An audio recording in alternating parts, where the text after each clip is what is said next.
calling to order Historic Landmarks Commission, October 12th, 2022. Let's start with roll call. Thank you, Chair Grumbine. I will go ahead and take roll call. Chair Grumbine, Present? Vice Chair House, I am here. Commissioner Butler, Here. Commissioner Dorden is absent, Commissioner Drury, Here. Commissioner Ensberg, Here.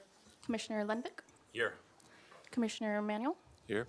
and Commissioner Uli is absent. I don't have a microphone. Oh, That was on purpose. Well, And so, ask and ye shall receive. Not gonna get off that easy. That's right. they probably have one back there. All right. So on to item A, public comment. Any member of the public may address the commission for up to 2 minutes on any subject within our jurisdiction that is not scheduled on this agenda for public discussion. So we'll start with in-room public comment. Anyone want to give a public comment not pertaining to one of our items today? And seeing as how there are none, let's go to, we can go to virtual. thank you, Chair Grumbine. Currently, I do not have anyone attending via Zoom. We did receive written correspondence from Francesca Galt on general, which was distributed prior to the hearing. Back to you. Thank you. All right. Okay. Well, then we are on to item B, approval of the minutes of the Historic Landmarks Commission meeting September 28th, 2022. So moved. Motion by Drury, Second? second by Butler. Under discussion, any edits, changes to the minutes, etc.? Everyone happy with them? All right. Looks like everyone's happy, so let's have a roll call vote for approval of the minutes. Thank you, Chair Grumbine. I'll take the roll call vote. Let's see, Commissioner Drury, Commissioner Ensberg, Abstain. Commissioner Dorden, Commissioner Butler, Yes. Commissioner Lenvik, Yes. Commissioner Manuel, Yes. Commissioner House, I abstain. and then Chair Grumbine. Aye. Perfect, motion passes. Thank you. All right. On to item C, approval of the consent calendar of October 12th, 2022. So moved. Commissioner Drury? Do you have a second? Well, I will second it. All right. Under discussion, All right. I will report on, what was the address? It's in front of the new glass windscreen in front of 1221 East Yeah, it was Rio one- Boulevard? 1118 East. 1118, okay. So, as you may know from looking at the plans, they placed this windscreen on the exterior of the columns, and their justification for that was that they did not want to damage the historic tile on the interior. The historic tile is actually scored red concrete, and while that's a consideration, I felt the overriding concern was having this thing in front of the columns, and I asked them if there's any reason they couldn't put it behind the columns, and they said nope, and I continued it for them to return with details showing it located on the interior. So that is the status of that. Okay, thank you. All right, thank you for the update, and to staff for Sure, thank consent you. calendar. Item A was for 15 East Anapamu Street. The action was for final approval as submitted. Item B was for 1118 East Cabrillo Boulevard. The item was continued to a date certain of October 26, 2022 with comments. Item C was for 314 East Carrillo Street. The item was continued indefinitely with comments. Okay, thank you. All right, any other discussion? So I have a question for for Steve. That is a structure of merit. Correct. So you aren't going to have any problem making the findings that are required for that? No, especially since it's easily reversible. All right, thank you. And depends on those details. Yes, which match the details of the other screen that we Okay, previously gotcha. approved. Okay. Thank you. Any other questions or discussion? And is only 42 inches high instead of 60 inches high. Gotcha. All right, and then let's have a roll call vote on the consent calendar. Thank you, Chair Grumbine. I'll take the roll call vote. Commissioner Drury, Are you saying my name? yes. Yep. Yes. Commissioner Ensberg, Yes. Commissioner Butler, Yes. Commissioner Lundvik, Yes. Commissioner Manuel, Yes, A and C, abstain B. Vice Chair House, Yes. Chair Grumbine. Yes. Motion passes. Thank you. All right, thank you. All right, on to item D, announcements, requests by applicants for continuances and withdrawals, future agenda items, and appeals. Yes, thank you, Chair Grumbine. I have a few announcements. First, Commissioner Uli will be absent for today's meeting. Also, this Friday, October 14th, there is a joint meeting of the Historic Landmarks Commission and the Planning Commission on the State Street Master Plan process at the Faulkner Gallery.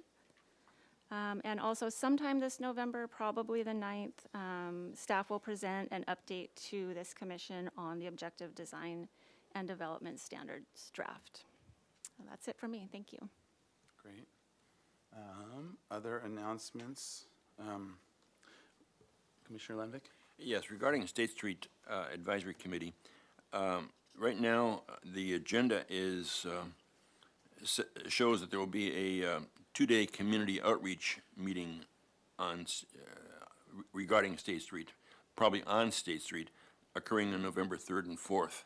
So I hope that a lot of us can maybe be there, both to see what's happening with regard to the community and also to provide any assistance that we can to the planning effort, so. Great. Thank you. And tying to that is the little handout I gave you all, which is just page 3 of a larger document. And I just thought it was, it came up in the presentation that Commissioner Ensberg, myself, and Ms. Hernandez gave on our design guidelines. And it was just, it's from, from way back when, adopted with a little bit of updating, I think in 2017, but from 1995 originally. And I think it kind of puts, we had a lot of discussions about what is HLC, what is HLC's purview, role, thoughts, and I think it helps us reframe, and be clear on what all of our roles are, and there's lots of them, but all the nuances of those roles as well within the city and what HLC's job is. And I thought it's a good thing to look at,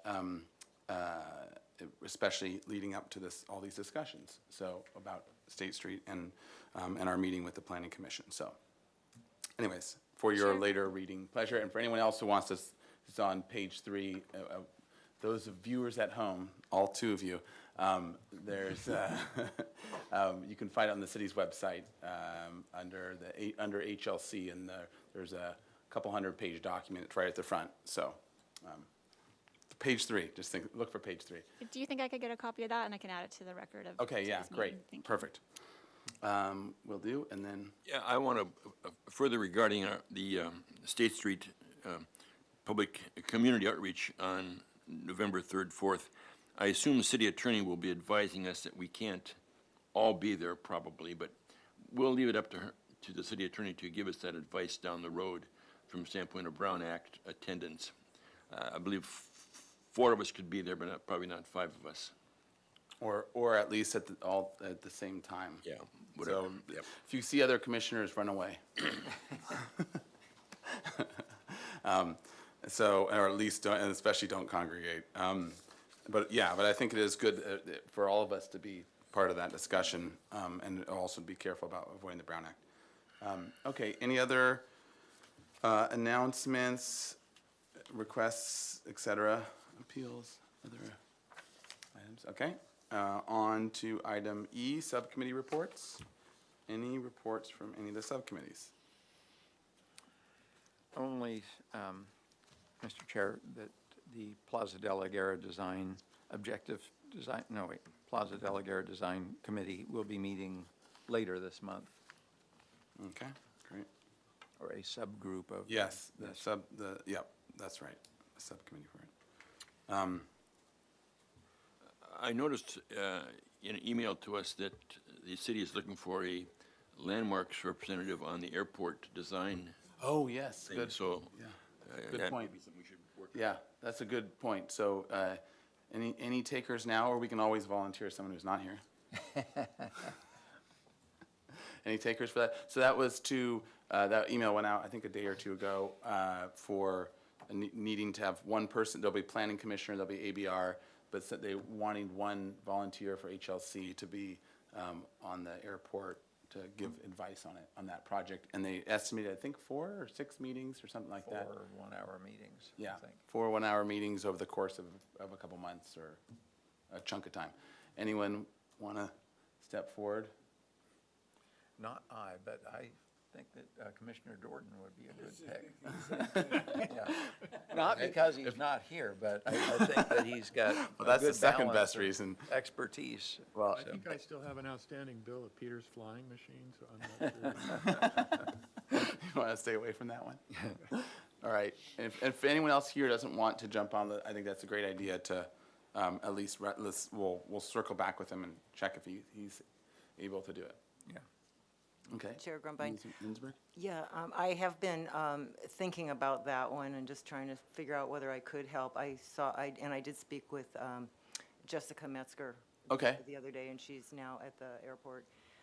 So I've been thinking about it. I just hadn't jumped in, and I kind of wanted to wait and see what we talked about today, hear how Okay. the commissions feels. But I know they're trying to wrap that up, so I will Yeah. give it further consideration soon and Yeah, send if an you can email follow up to- with email and then just, CC, it'll probably CC me just so I know it's happening, but yeah, to the staff.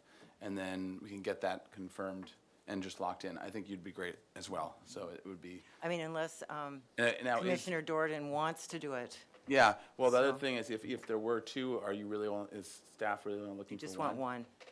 is what I- they said, I think. That's what the email said. I don't know much about it, but I can certainly Okay. look into that as If you can well. look into it, and if both happen to want to, then, and it works, then great. And they may have just, oftentimes I know that staff doesn't want to overburden the different commissions with additional roles, but if anyone's a glutton for punishment, I Or think. have too many opinions. Yeah. And one other question for Commissioner Lenvec. Is the State Street Advisory Committee, I think they're going to be meeting soon, like end of October. Do you know of another date for them to be Well, meeting? We are meeting, I think of course, this Friday I think you're right. with the planning commission. Excuse me. No, but there's she's a talking about the joint- we State have a Street joint meeting. Advisory Group. Is what- SSAC, State Street Advisory Committee, that you are on as representative from this body. Do we know when that next one is? I think that my guess is they were waiting until the consultant, MIG, had stuff and then to present. That was my guess, but I don't know when I is there one heard scheduled? October 23rd, perhaps, was their next meeting. Oh, And okay. not really sure what exactly, if that was going to be a presentation by MIG for their, Well- I don't know, October 27th 27, okay. at 2 o'clock, as of now. That meeting time could change, but I'm pretty sure it'll be on that date. And where would it be located? Would it be a Zoom or, do you know? I don't know where will be located. Okay, I don't know. Okay. thank you. Any other subcommittee reports, questions, anything else? All right, on to item 1. This is a continued item, revised project design approval for 113 to 117 West De La Guerra Street. If you want to come on up. Chair Grumbine, Yes. I need to recuse myself for conflict of interest with the applicant. Okay, we'll see you at item 2. All right, so, Good welcome. afternoon, gentlemen. Good afternoon. And lady.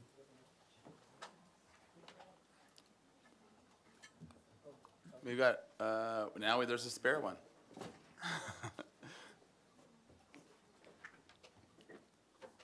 Okay. All right, so this is a revised project. The project site is located within the EPV and includes the W.D. Smith Building at 113 West De La Guerra Street, which is on the city's historic resources inventory. Proposal to construct a new mixed-use building with 1,000 square feet commercial area and 23 residential units, All existing development would be demolished with the exception of the historic facade and tile roof of the W.D. Smith building, which will be preserved. One existing queen palm in the right-of-way is proposed to be relocated. A minor zoning exception is requested to allow for reduced driveway visibility adjacent to the portion of the existing historic building to remain. Project design approval is requested. Project requires project compatibility findings, tree removal findings, major alterations findings, and an environmental finding for a CEQA guidelines section 15183 exemption. Project consistent with the general plan. A minor zoning exception is requested to allow for reduced driveways visibility adjacent to the portion of the existing historic building to remain, and an alternative landscape design waiver. Project was last reviewed on February 5th, 2020, and we had the various reports in our packets or online. All right, so welcome. Thank you. If you guys could introduce yourselves for the record, and then do we have the minutes from? Now everything went up. Yes. Apparently not. If we only had paper copies.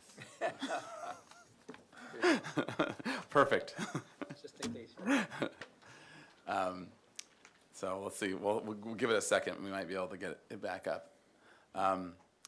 And then we'll go through the minutes from the last time, and then go from there. And Okay, they're on the larger screens okay, now. perfect. Okay, I'll read them off. All right. So, and if in your presentation you can of course specify how you're addressing each of these. So, motion was for project design approval with conditions. On the north elevation, return with an alternative detail treatment for the garage entry and wall above, and reduce the garage opening height to the minimum required. On the south elevation, return with alternative detail treatment of the wall above the 3 brick infills. 3, on the north elevation, return with the alternatives for the recessed 3-story wood balconies, the upper level of the 3-story portion at the courtyard, and the recessed portion at the far south end. 4, the commission prefers the open patio option on page L1 with no tree in the center. 5, return with alternative option for the brick step pattern in the front courtyard. 6, return with fleshed out details for an in-progress review. 7, add additional prospective studies from the front looking southeast. 8, the commission accepts the staff prepared decisions and findings memorandum and is incorporating by reference the findings and actions of CEQA exemption, historic resources finding, minor zoning exception, alternative landscape design, street tree removal, and project compatibility analysis criteria, as well as conditions of approval 1 through 9 contained therein. 8, the project finds the compatibility analysis criteria generally have been met as follows.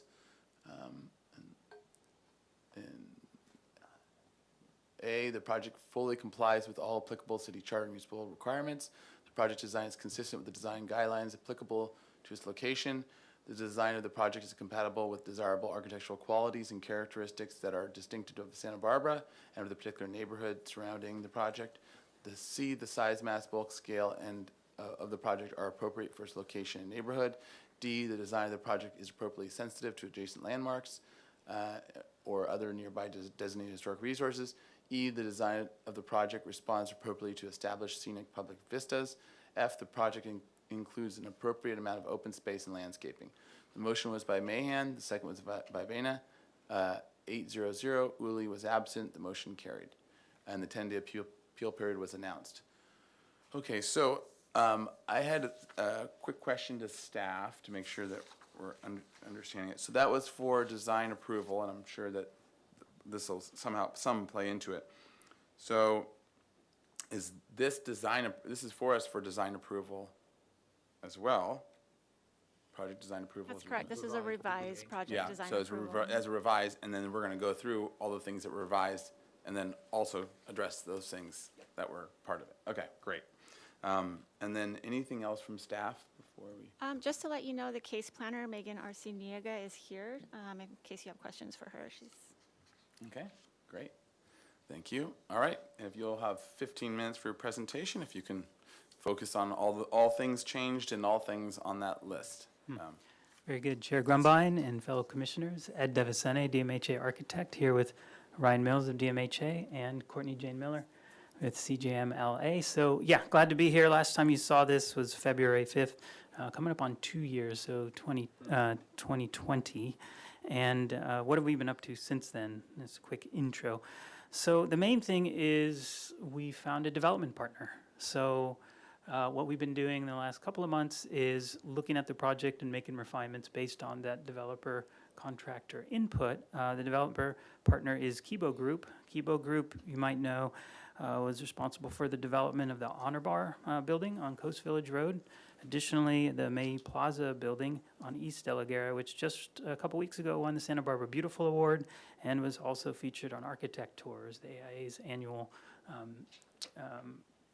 tour for the year. So we're delighted to have them join the team, and you'll see some of the refinements and the other things we did. So Ryan will take you through some of the specifics. We have quite a few perspective renderings for you all too, so you can see the project from those vantage points and some comparison elevations as well to help you understand the changes. Overall, we're still 23 units. The parking count is pretty much the same.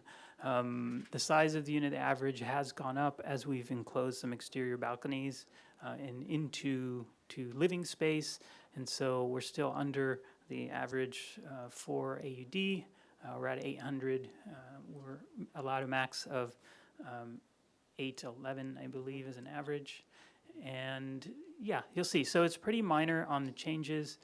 There's just a few to go through. So I'll let Ryan go ahead and take, the other thing too is we have engineering in progress, so now we have input on where equipment is going to be located, in particular garage exhaust. Most of the equipment will be in the garage itself, along the walls of that podium structure. So very little, actually, if any, equipment except for some solar panels on the roof, which, as you know, are now required on many of these projects. So with that, I'll let Ryan and Courtney take you through more of the details, and we'll jump right into it. So Ryan, please let me know what pages you want me to Yeah, jump to. thank you.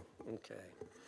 Well, there's really three main parts to the changes. One of the main reasons we're here, besides finding the development partner, is implementing the new project standards the city has to get that 3 more feet, right? So we were approved, our current approval was the 45-foot height limit, and then as we're finding in many of these projects, that is extremely challenging and full of compromises. So the big ask today is achieving that 48 feet and showing kind of all the design improvements, livability, space, and what that brings to the project. So that's one. Two is just responding to the minutes from the board's comments last time. And then third is there's just along the way we've just been making other refinements based on owner feedback, simplifying the floor plans, the units. After all the pushing and pulling, we just had to reconcile structure and systems a little bit. So now we probably have 8 minutes, so I'll try to fly through these. Let's just scroll through photos. This was an inspirational page last time, which is really important because we have this experience in the project, both Courtyard and Twisting Paseo. Originally, we did these studies of our local paseos and size differences, so we have a lot of similarities with the scale, both height and width. Code studies, let's just keep rolling, and we'll get to floor plans. You know, at the podium level, I don't think there's anything of interest to the board. Just really quickly on the first floor, I won't go into detail, but unit plans just simplified. Yeah, just up on the podium level, but otherwise still resembles nearly identically to the design you saw before. Enter from the left, up from De La Guerra. You go through a very short paseo into the front community courtyard, right? The first area of light and air, you get a peek of the neighbor, then you tunnel through an archway under the stair through the next this is that tighter twisting paseo. And you open back up to the larger courtyard, meant to be a little quieter and more garden-like for the residences. So that's all stayed the same. And let's go to the next floor plan. We made more consistency through all the units just for repetition and ease of construction. So no real changes here.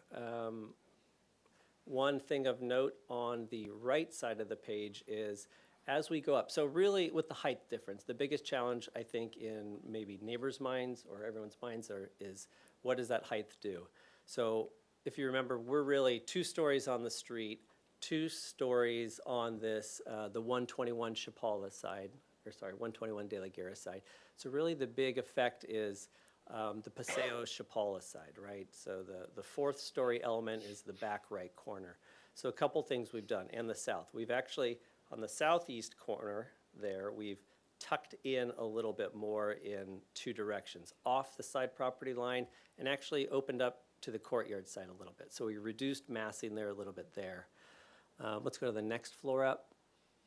And then this is our 4th floor. So really and there's a couple important things. So even more so here on the 4th level, we've pulled away, kind of brought it back into the courtyard. We've maintained all of our setbacks to the south, maintained that last setback to the east, is that right, east there. And then what I'll go over in elevation is, so then that last remaining top elevation, that 4th floor, and even the 3rd floor, we have simplified for privacy reasons. We've eliminated balconies, so people aren't getting closer into that airspace. So we've pulled back, we've eliminated fenestration, so just make it even more quiet. So let's just jump to elevations, and during elevations, I think I'll cover all these points the best. So let's start in the front. Red dashed lines represent the profile last time. So architecturally and language speaking, we've not really proposed any changes. So we're using the same architectural dialogue. But you can see that 3 feet of height. So in the front, it's marginally different. A little of it was given to the podium, a little of it was given to the 2nd floor. So otherwise, this elevation remains the same. The north entry, kind of the north gate, we're calling it, to the garage, there was a couple comments. So we've been studying the clay tile cap sitting on top and then the height of the entry. So we brought down the garage entry. I think it was about 9-10 inches. So we're now at 9 feet clear. You know, we all know code, we can get even shorter, but we have our corbel detailing on the ends that start to encroach a little bit. So we were sensitive to that. And if any signage is hanging down off that. So we gave ourselves a little wiggle room. So the request was code minimum. We've cushioned that by a few inches. And then we've felt most comfortable with sitting on top of that wall, the clay tile, kind of like mansard detail with corbels, kind of a little brother to the historic facade next door. So, and we like the shadow lines that we can create. Otherwise, the 2 facades on either side remain the same. Let's go to the next. So let's start, the rear elevation was another one of the points. So starting at the bottom, that's the podium walls we're seeing. We've broken, there we go. So you can see that south podium we've broken both in plane and in height and added faux fenestration. Last time you saw a much larger series of square openings with brick infill. So we were asked to change that. So we've actually just simplified that. As you know, property line development is extremely hard, so we wanted to keep it as simple as possible. Embellished the 2 sides a little differently. A wrought iron rail sitting on like a clay tile cap floor tile, and then next to it, you'll see just went to a full parapet height, again, just to make a difference in those 2 facades, and then a clay tile cap throughout. Otherwise, the massing, you can see we've nudged a foot to 3 feet, kind of those 2 step backs there. And then even on the top right side, we've covered that porch, but we pulled it away from the adjacent property another like 18 inches. So we kind of tried to squeeze as much as we thought we could. And then let's go to the other 2 elevations.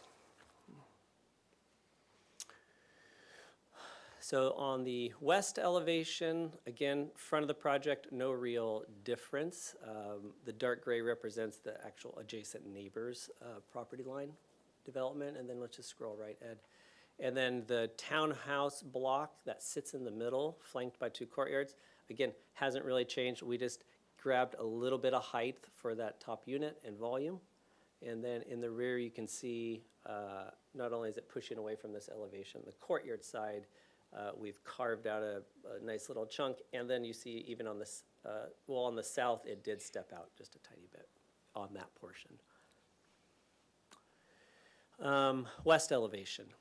So starting on the right on De La Guerra, as I mentioned, one thing is that first 50 feet, we've just eliminated a couple windows, again, just for privacy concerns. And then as we move along, go to the west, the stair tower there used to be much more open. That arch you see with the rail before you go up the stairs used to be nearly that entire facade was opening. So we kind of made that even quieter.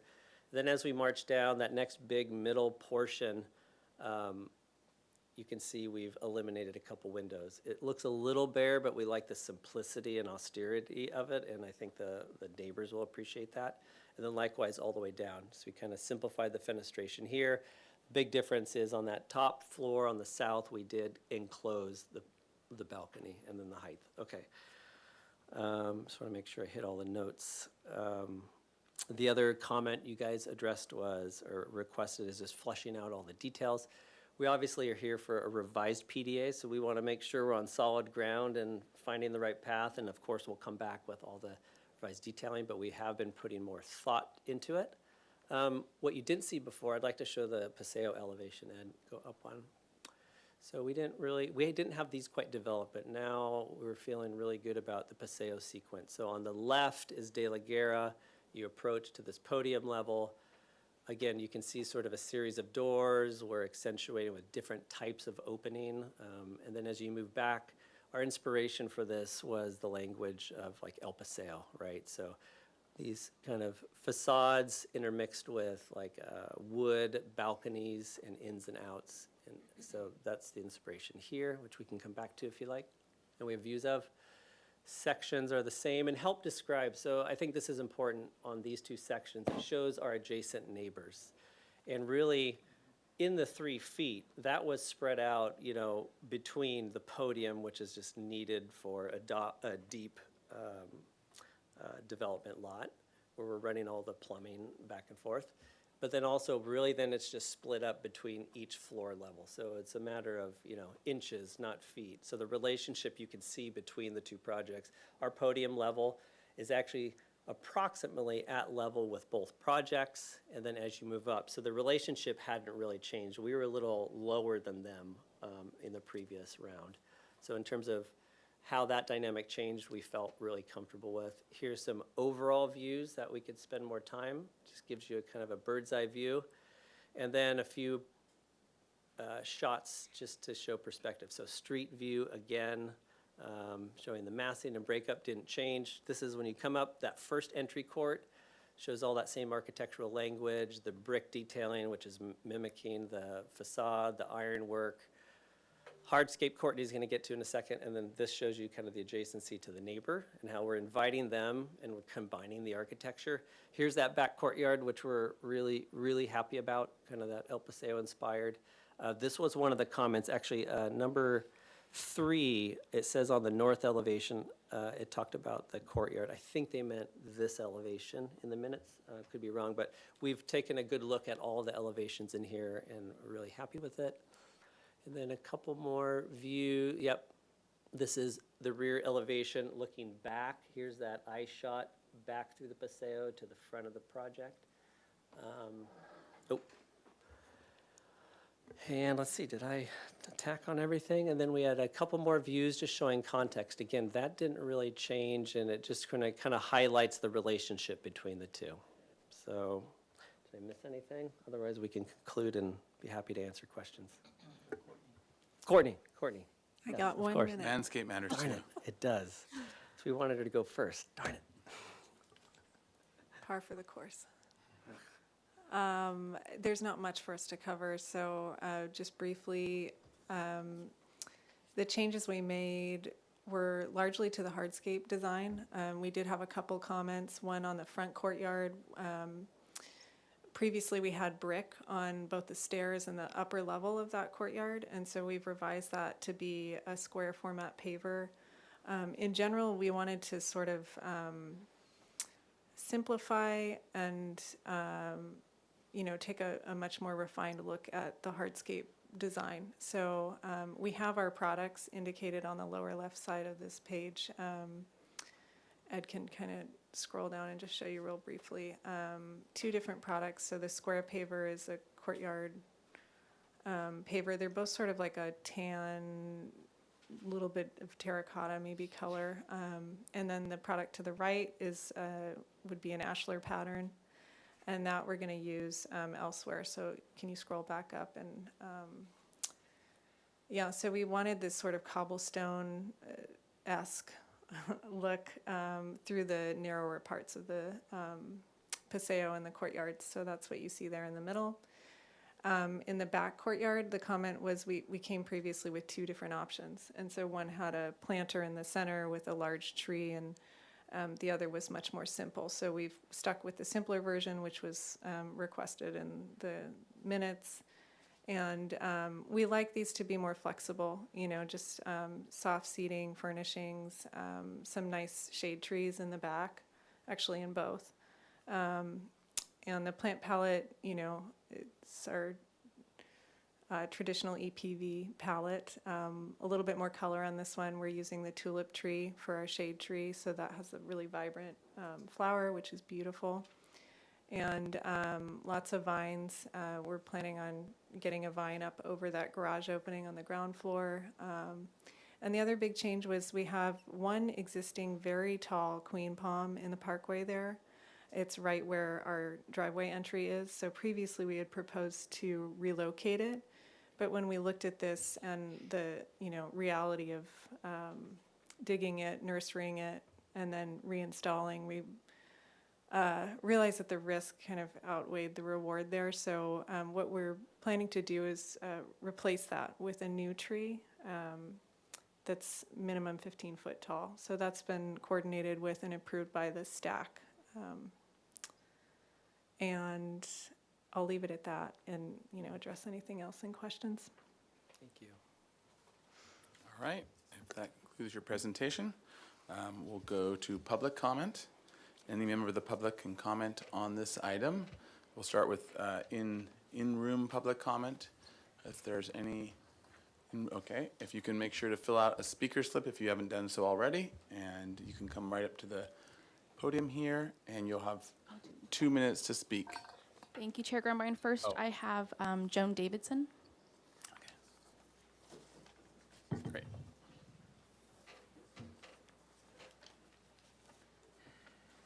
My name is Joan Davidson. I strongly Oh, oppose this proposal. sorry, Microphone on. is your mic on? And you'll have 2 minutes, just so you know the timer there, okay? My name is Joan Davidson. I strongly oppose this project as currently proposed. The design is completely out of scale for the neighborhood, as well as for the historic facade, which is to be saved within the design. That historic structure is only 1 story, and the density, mass, and bulk of the design makes window dressing of the 113-115 De La Guerra Historic Deputy Smith Building, and forever changes its setting. The single-story facade is dwarfed by the 3- and 4-story development behind it. Most of the residences in this area are 2-story. The new development along Chapala Street, a busy, large-scale commercial thoroughfare at this point, is an exception to the rule. It is an exception that should not be duplicated in development away from Chapala Street, which is considerably wider than De La Guerra Street. Although there are a few structures with 3-story elements found away from Chapala, again, they are exceptions, not the rule. The height, density, and mass of what is proposed does not fit this residential neighborhood full of historic structures. Such development will forever change the character of the neighborhood. I note that the developer has included many photos of paseos, both in Santa Barbara and presumably in Spain, and none of those pictures is the paseo bordered by buildings more than 3 stories high, and most of them, including those in Santa Barbara, are framed by 2-story buildings, not 3- and 4-story structures that impact available sunlight and views. I reside at 121 De La Guerra, which has only 16 units on a lot somewhat larger than the proposed development. A previous project proposed for 113 to 117 West De La Guerra had only 9 units. That project has somehow morphed into 23 units and the necessary parking, which make it out of scale with the neighborhood. I respectfully request that the Commission recommend that the project be reduced in height and density in order to reduce the impacts to historic resources and the setting of the historic neighborhood. Thank you. All right, thank you. Thank you. And next we have Shella Dumong.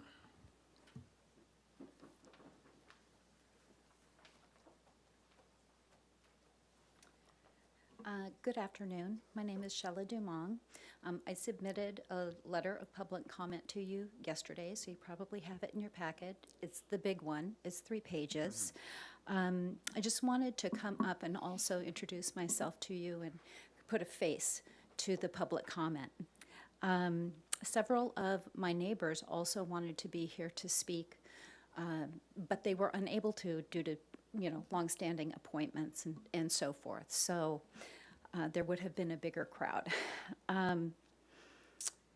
My letter included a variety of issues that I have with the development next door, issues and questions and concerns. I'm assuming that those will be addressed in, at future meetings. My opposition relates to the height, the density, the scale of the development on our little street, and I think it's going to be a challenge for you to find balance between the, rights of the property owner and the priority for housing development, but also preserving our quality of life, our little side street neighborhood. And I'd like to thank you very much. Thank you. Thank you. Thank you. And next we have Ms. Kathleen Gu.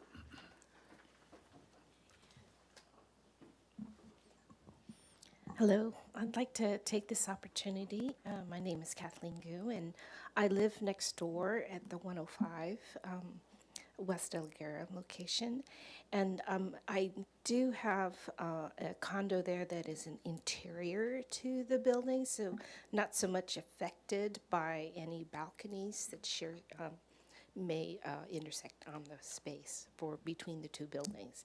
So I was mainly concerned about the drainage, and I was hoping that you could explain that, because in subsequent years since our building was finished, we've had some drainage issues because of the climate change.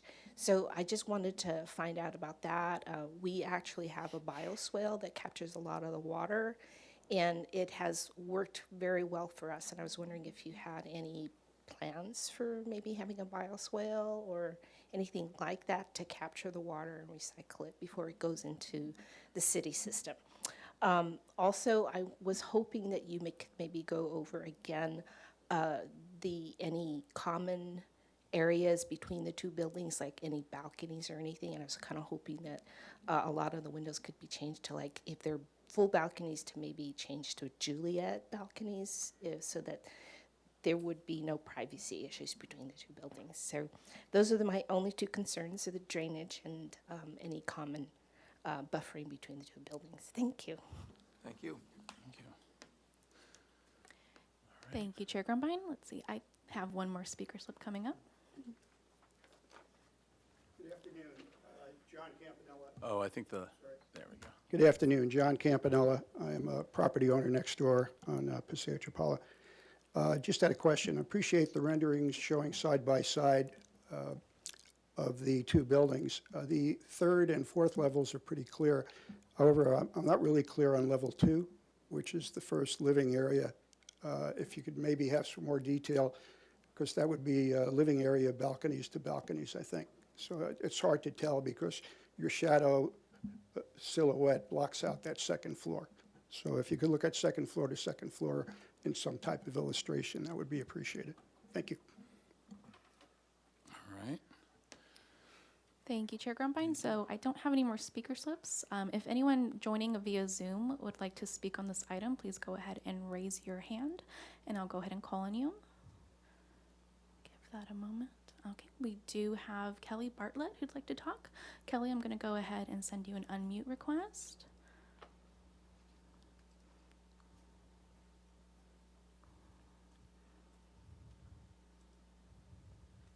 And Kelly, can you go ahead and mute? Perfect. Alrighty. Hi, I'm Kelly Bartlett, coming virtually to you from 121 West De La Guerra. I'm looking at my mountain view. The sun was out earlier, and my patio, my balcony, 2nd floor balcony, will no longer get sunshine if you go all the way up to the 48 feet. So I oppose the height. I oppose the density. I wrote a letter to you all, so you should have that. It was submitted yesterday. And I think my biggest concern is the other developments that are going on in our little, just within 1 to 2 blocks of our little street of De La Guerra. I know there's a big development over there at Chapala and Ortega. There's another large development coming up on De La Vina and De La Guerra. And we have parking issues here. I have 75-minute friends because there's no place for them to park. So parking, height, the density of the unit. And I asked some questions about some things that are in my letter. Maybe they'll get addressed. So I wasn't really prepared to speak, but I appreciate all consideration given to the neighbors and the neighborhood, and preserving that historical facade is very important. It's from the Hazard family, and they've been all over Santa Barbara. So thank you. Thank you. Perfect. Doesn't look like we have anyone else joining via Zoom with their hand raised. We did receive written correspondence from Agneta Albinson, Joan Davidson, Judy Flanagan, Shella Common Dumong, Michael P. Stammet, Kelly Bartlett, and Cheryl Beers, which was distributed to the board prior to the meeting. Thank you. Back to you. Great, thank you. All right, well, I'll close public comment and we'll go to the commission for questions. Questions from the commissioners? Mr. Chair. Commissioner Drury. Yes, I'll ask the applicant. So I know it's been a couple of years at least, right, 2.5 years.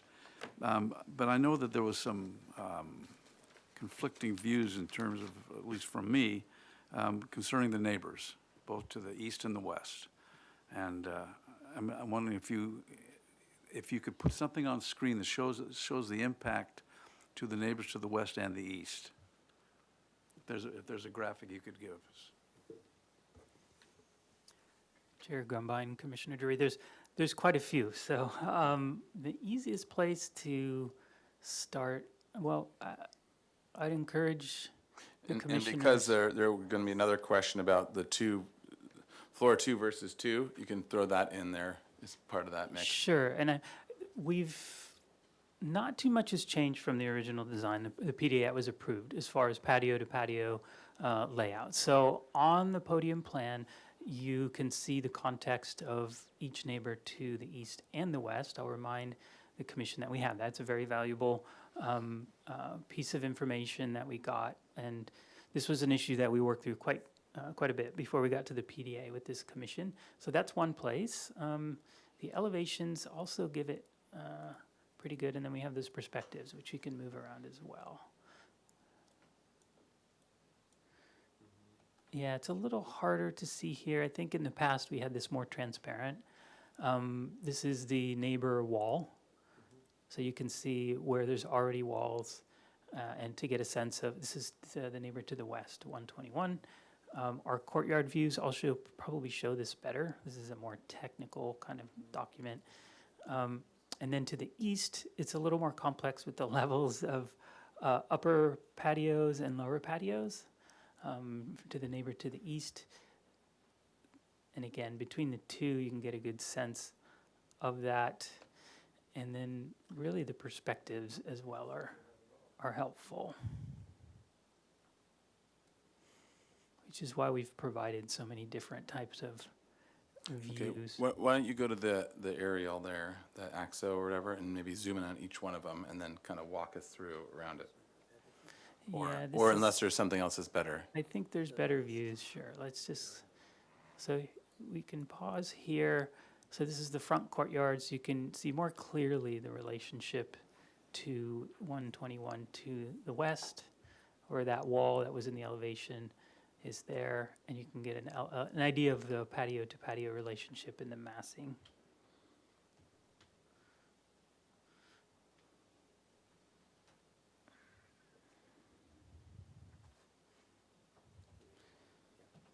So these are from the rear of the project, so to the neighbor to the west.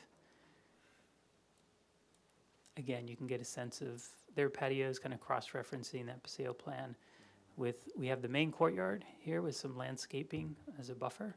And then we also have our wall for these private patios for each of these neighbors on this townhome.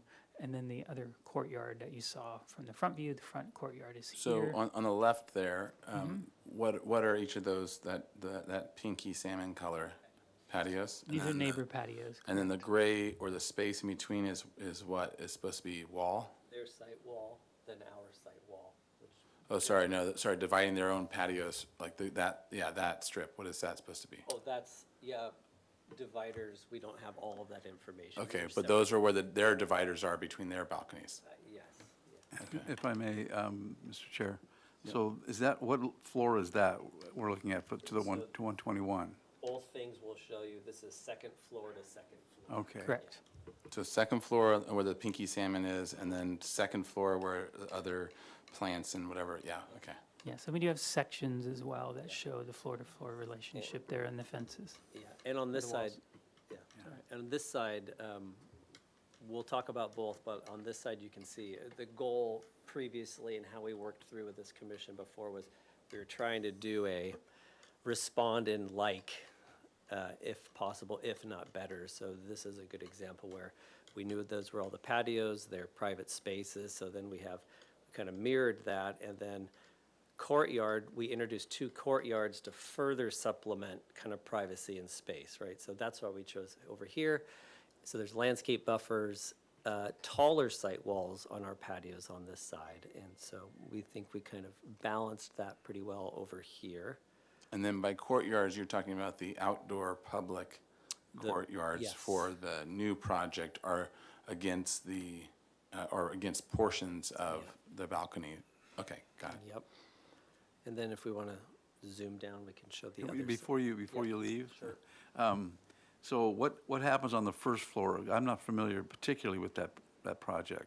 Are there courtyards on the first floor? No, they're both No. parking garages. Okay. Butted up against each other. Okay, So this is really the ground floor of each project. I see. Yeah. Can you zoom out? Just a little? Thank you.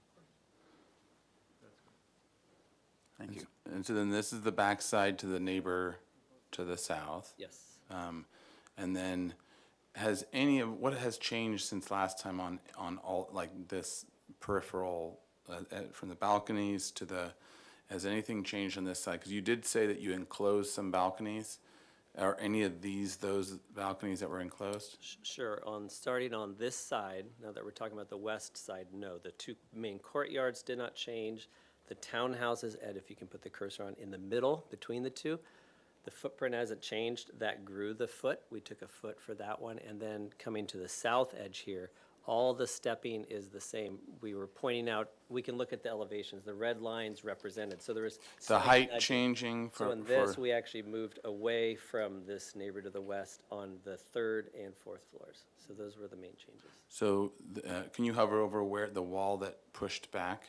So that one pushed back by about a foot, so not a lot, but pushed away, and that one 18 inches to 2 feet away. Okay, so it pushed towards the east. Yes, towards the middle of our project. Now, Yeah. on the right side, that is the top right of our project there. That is the balcony that we roofed. It previously wasn't, so in terms of. Okay.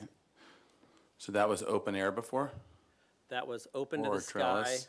So that one we roofed, and that was largely driven. We revised and simplified all of this, the roof to employ solar, which is now a requirement. We were all hipped before, and we're running out of roofs. So that's one of the things we're trying to reconcile with this kind of project. Otherwise, so we did roof that one balcony, but we pulled it away from the east neighbor by about a foot. Okay, so that pulled in towards the center, both both sides. sides pulled in towards the center a little bit. A little bit. Okay. And then the stepping this way is the same. So then the balconies, and can you the same thing you just talked about on the other side here? What has changed and what has Sure. been enclosed or? Okay, so now we're looking down the side. So I originally talked about the relationship between the 2. Here's a probably the best view we can get, showing we're seeing really down the right side, our neighbor is second and third floor alternating balconies, right? It's kind of this little sawtooth. And then we're showing our side. So the pink is the second floor balcony. So we're seeing that and how it turns the corner. All of our massing stayed the same. We didn't change any of the footprint along this property line. So the only change is to height where it's stepping in. But where we did enclose that top balcony, we pulled it away and we closed it off to the neighbor, right? So previously it was completely open. Someone could stand much closer to the east property line. Can you hover over where that is? Where that would, right there? That Okay, wall got it. right there used to be, it was all open and balcony continued, so now it's kind of contained and focused to the view to the south, right? So we've kind of focused that view. Looking down, this oblique view of our facade, you can see it's simplified. Previously, we had more Juliets. On the fourth floor, we actually had walkout balconies, so we actually eliminated all the walkout balconies. We took away all the Juliets, so we're just keeping people from really moving out to that facade. The only place that happens is on that second floor, all those private patios at the bottom, which are behind our site. We have our own site wall of, it's either 5 or 6 feet. I can't quite remember. That was my question, was how far away from the wall, the site wall to the. And we can to the go to unit? a floor plan to look at that. That might be more descriptive. But this is the best place to show kind of the relationship between, and that relationship didn't change. So it's just the height. Okay, and then as we go along, if other commissioners can jump in with more questions as we're looking at these, because I think we're probably good to focus on, zoom in on each one. Yeah, if you can zoom in on the top one now, and let's look at that and see if there's any more questions. I mean, these are similar, just kind of zoomed out a little farther. For context, this obviously highlighting again the east neighbor side, showing a little more context. And then flip to the other one. Again, this is really showing the neighbor's patios a little bit better. As Mr. Campanella pointed out, we're a little in shadow on our side. So we kind of moved the light to show it on the other view here. We're kind of highlighting where those properties are. And really that elevation view is a great place to study, and we're happy to get together with whatever folks would like to really study where their particular balcony is. But this shows just context. Again, we did not change that relationship, proximity. That's what's currently approved. Okay. And then if you maybe keep going to Then the do we next. want to the floor plans? Keep talking about this.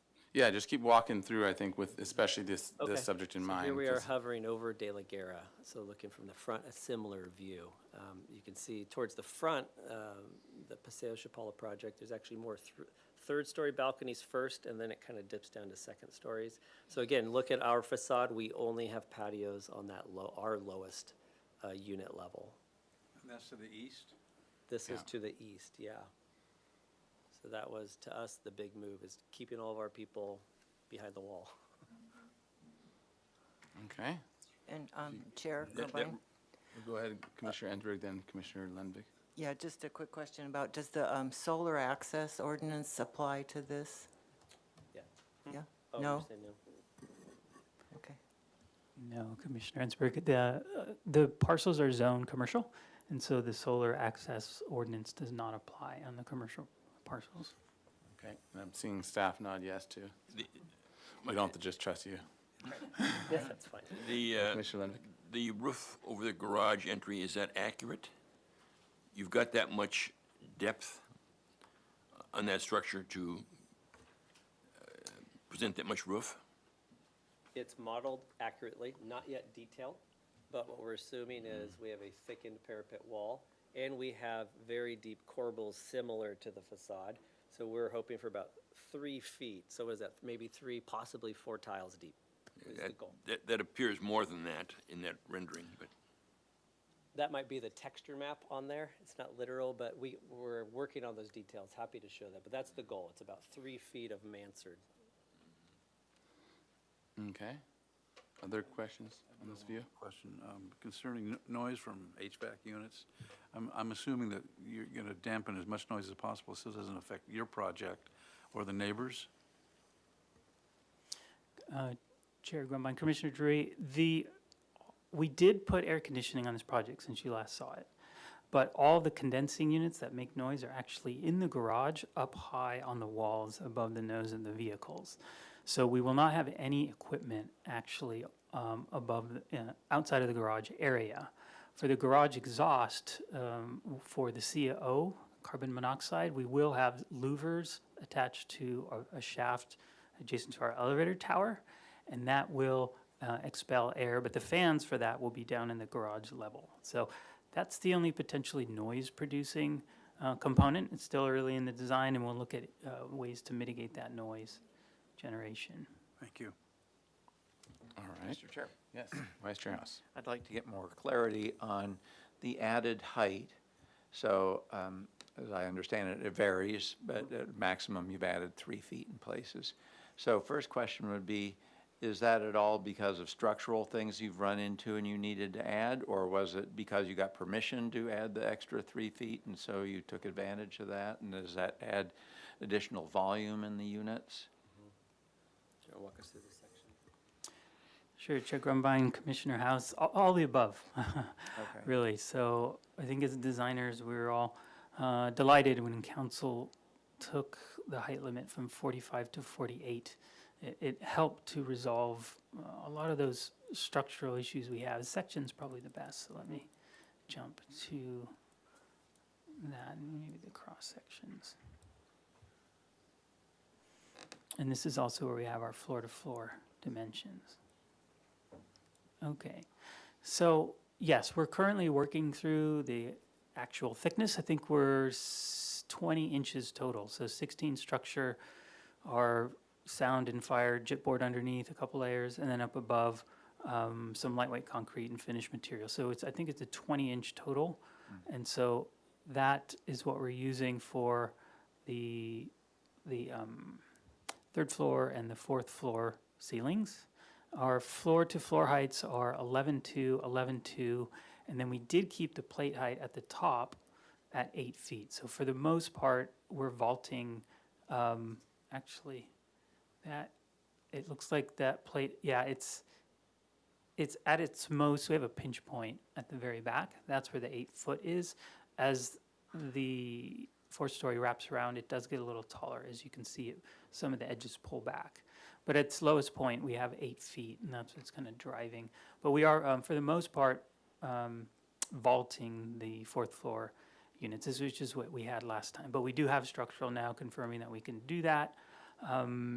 So those are kind of how our assemblies became more real through the initial engineering process. The podium is still approximately 20 inches, and we have enough room to route all the other pieces, our garage exhaust piece there, just to take CO out and route it through the roof. But beyond that, that's kind of the basics of that. So taking the 20 inches from the 11.2. 9.5 foot plate height. I think that 9.8. sounds about right.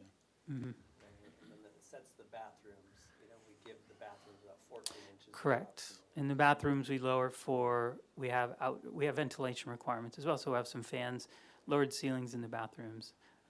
That takes us down to about 8 foot ceilings in the bathrooms to accommodate the fans that are, so to keep the units clear in the living areas of the units. Commissioner Lemick? Yeah, the garage ceiling height seems excessive. That's a question. I was about to, I was about to add, based on. If you could talk to the mic, just make sure we get it. Oh, there it is. I was about to kind of add that as a thought. So the 12.6 finished floor to the top of podium, this is our 3rd or 4th project like this, and as you see them pop up in town, all of the layers of plumbing and electrical that hang from that ceiling, we feel 12.6 is nearly uncomfortably tight. That's, to us, our bare bone minimum. I mean, there's some examples where it gets tighter, but it's really tight and complicated. So for us professionally, this is sort of our bare bones minimum, the 12.6. Okay. And tied on question to that, what did you have on the previous plans for this? For the For the podium for the design. total height of the, of that first floor, I believe it was 12.6. That remained unchanged. so it grew the 3 feet, where about for these different? 1 foot of each of the successive floors? Pretty much. That's Actually, most of it went to most of it went to the second and third floor units, and then we minimized that on the third floor, just because it would have more volume. Fourth floor, because it has more opportunity for volume. Gotcha. Okay. Mr. Commissioner Chair, Drury. just one more question. So I just wrote, is it fair to say that whatever views the condominiums to the west have now will cease to exist? Can you talk to the mic a little more? I have to say it again, right? Whatever views the 121 has on the east-facing balconies would probably be compromised completely. Let's just Is that go to correct? this section. I think this section is the best place. Well, I just want to show the difference. Well, I think the important thing about this is I want to explain what's the difference between what's approved, right? So currently entitled, that's why I wanted to show this. The difference today is, does that extra 3 feet make a difference? I think that's the right question, right? That's sort of what we've been trying to massage. So currently, as approved, yes, it does remove views directly. There's now a similar building directly across from them, so yes. The short answer is yes, infill blocks views. Yep, thank you. Okay. And just to be clear, what you're saying is the previously, or the currently approved project, because this isn't approved, the currently approved project will block those views as well. Yes. So that's, okay. I just want to make sure what your response was. Thank you. All right, and we can keep going through. I think it'll be good, maybe because there are more questions that might come up as we continue through. I know we're most of the way through the set, but if you can go back to wherever we were when we jumped to the section. And let's just to make sure there aren't other questions as we zoom in. Okay, that's right. So we're still floating over De La Guerra, looking down the east property line now. So again, just slightly different context. You can see right in the foreground, our unit and the adjacent 121 project units are basically touching each other. And originally, we took up a little more footprint, and based on those neighbors' communication and objections, so we carved out that space. You can see that matches their balcony to the right. So that was a revision we did previously for the past approval. So that relationship has not changed. And then you're looking past the front courtyard, and then again, the patios on the right of the 121 project, and then our patios on the left. Okay. I think is that it? I think that covers all the renderings. Okay. Any additional questions, Commissioner Ensberg? Yes. Could you talk a little bit about the garage security gate door?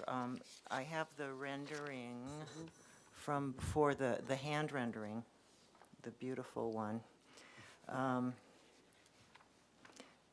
That doesn't show it, but now we're seeing it in this one. Can you talk about that, please? I'm trying to remember, was it proposed in the previous approval? I don't want to guess wrongly, but so this is, yes, we are now proposing security gate both for the cars, as we do in all of these projects. It's just becoming one of the requirements for most of these mixed-use developments from the ownership side. So that is diagrammatic. That doesn't represent design at this point, so we'll develop that into something a little more custom in terms of design and color. But the location for that, and to the right, you can see right of that column or pilaster is a lockable man gate as well for security. Let's go to plan, and we can show exactly where that sits. And in like De La Vina, we approved that same kind of thing. So it's set back, it'll be dark bronze, have some decor, but it'll, in theory, recede, be in shadow, and be fairly dark. And so this shows you, I don't know, do we have a dimension to where it is? So you can see the street on the left, our public right-of-way to our property line. Then we have open air, that kind of cross hatch is all open to the sky. And then past that line in white is covered garage. So what is that, maybe 12, 16 feet to our gate. There's those two gates where they sit well within the parking garage. And how that functions, you don't know yet. Is it folding, rolling? Haven't developed. The past two were, we have, once we pass through the entry, there's height to place, and they usually roll up overhead. Staying on this plan, so is there, I'm looking at your 20-foot dimension there, yeah. That's showing 20-foot clear, what is that showing? Yes, that's right. The dimension ticks you can see are from lane, outside of lane to outside of the other lane. And can that get any tighter? Chair Grumbine, this is the new requirement in Title 30 is 20 feet for the driveways. Okay. And then your 3-foot 2 1/4 dimension, what's driving that? In other words, what I'm trying to find out is whether your gray columns can get any wider or not. I know that has been one of the changes, but obviously you have certain minimum requirements. So I'm trying to understand what you're dealing with in terms of what might grow or push or slide, and then what else that might affect. 'Cause I know there's stairs wrapping up and around and all those things, but if you looked at making that column more wide and sliding that opening down towards the bottom of the page right now? Yeah, Chair Grumbine, possibly it would require a little deeper study in the sectional study of the stairs itself for the head clearance. I think that's why we didn't started it a little bit outside of where the line of the gate is. If the opportunity is to push the stairs forward, we could potentially achieve that. So it's something we could study. Okay, just for wanted next to time. know if there was any other minimum requirements. But the 5-foot width, but the 5-foot width is the minimum.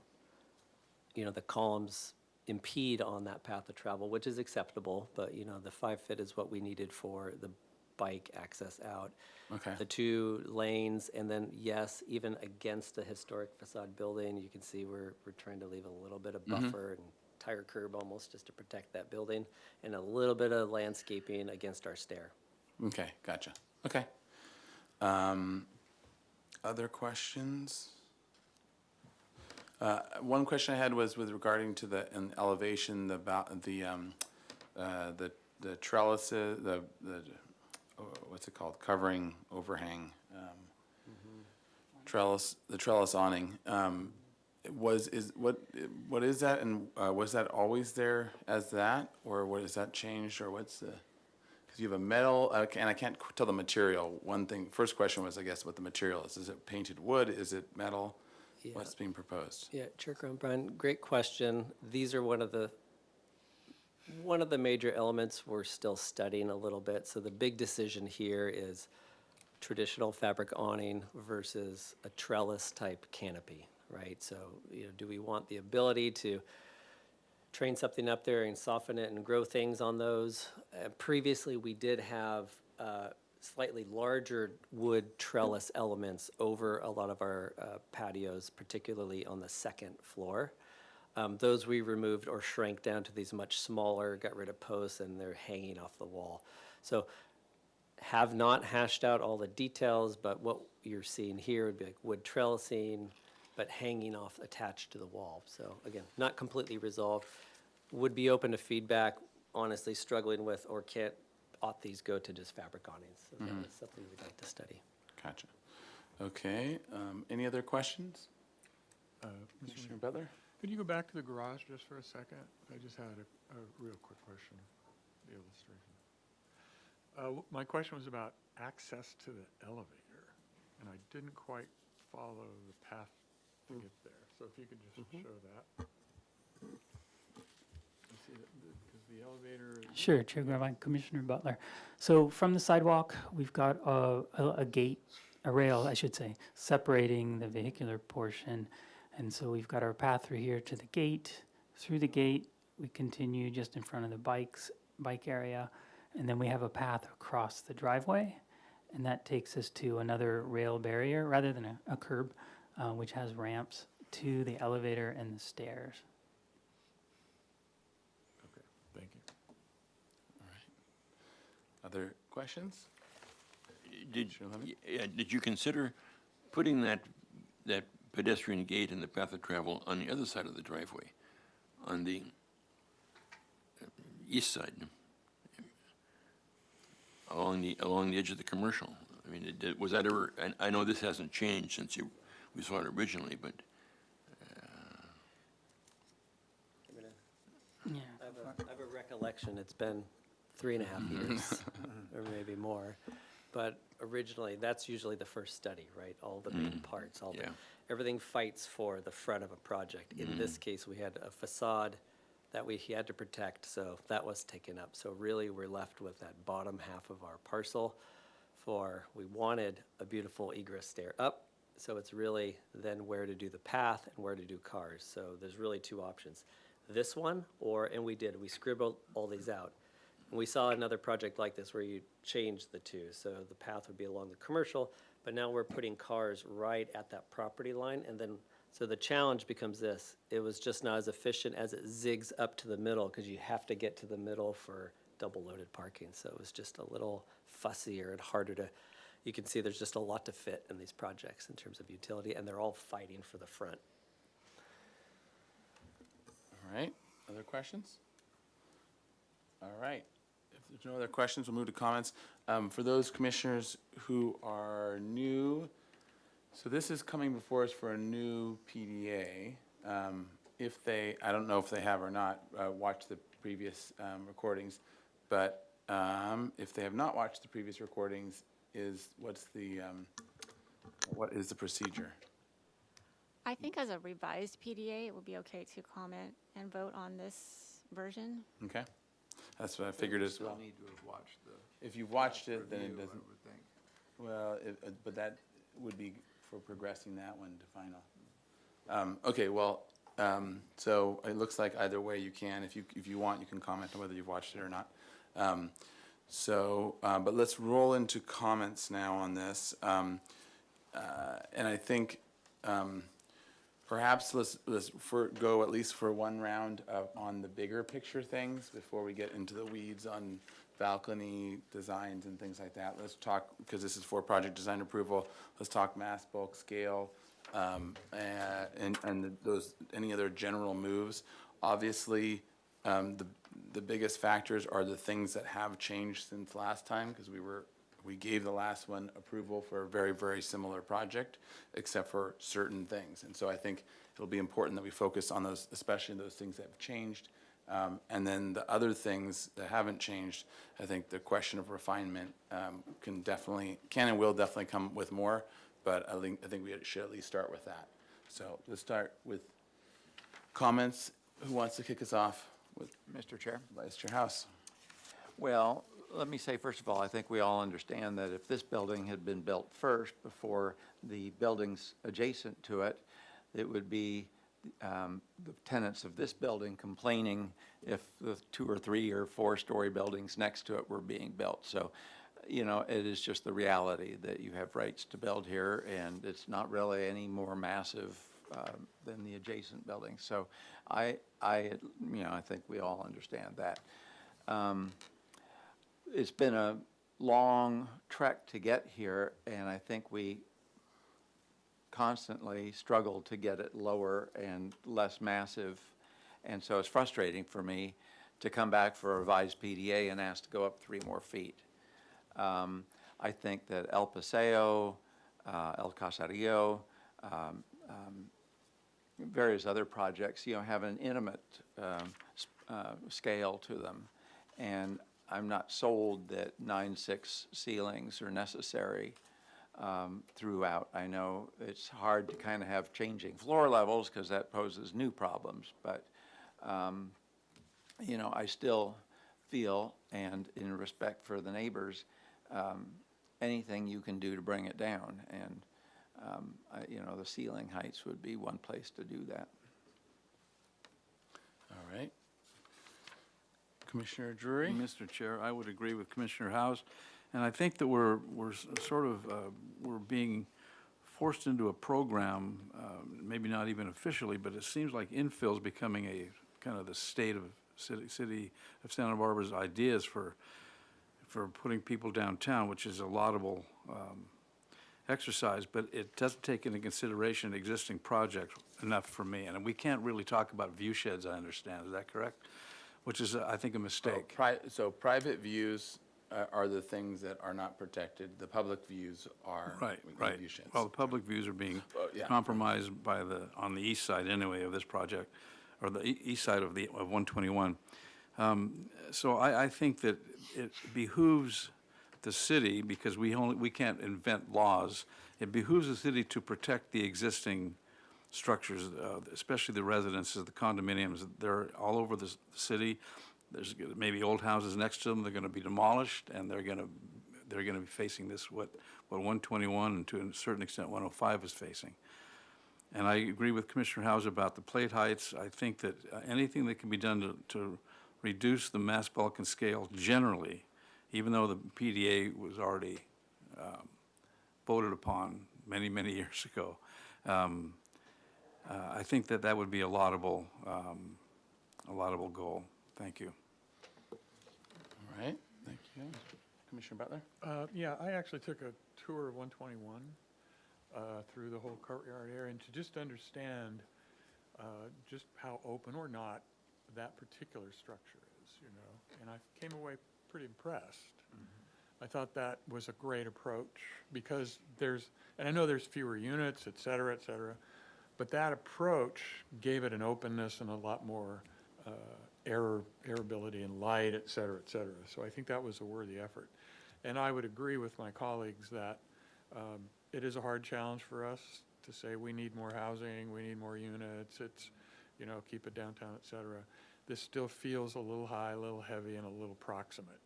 So I would encourage the opportunity to bring the scale down.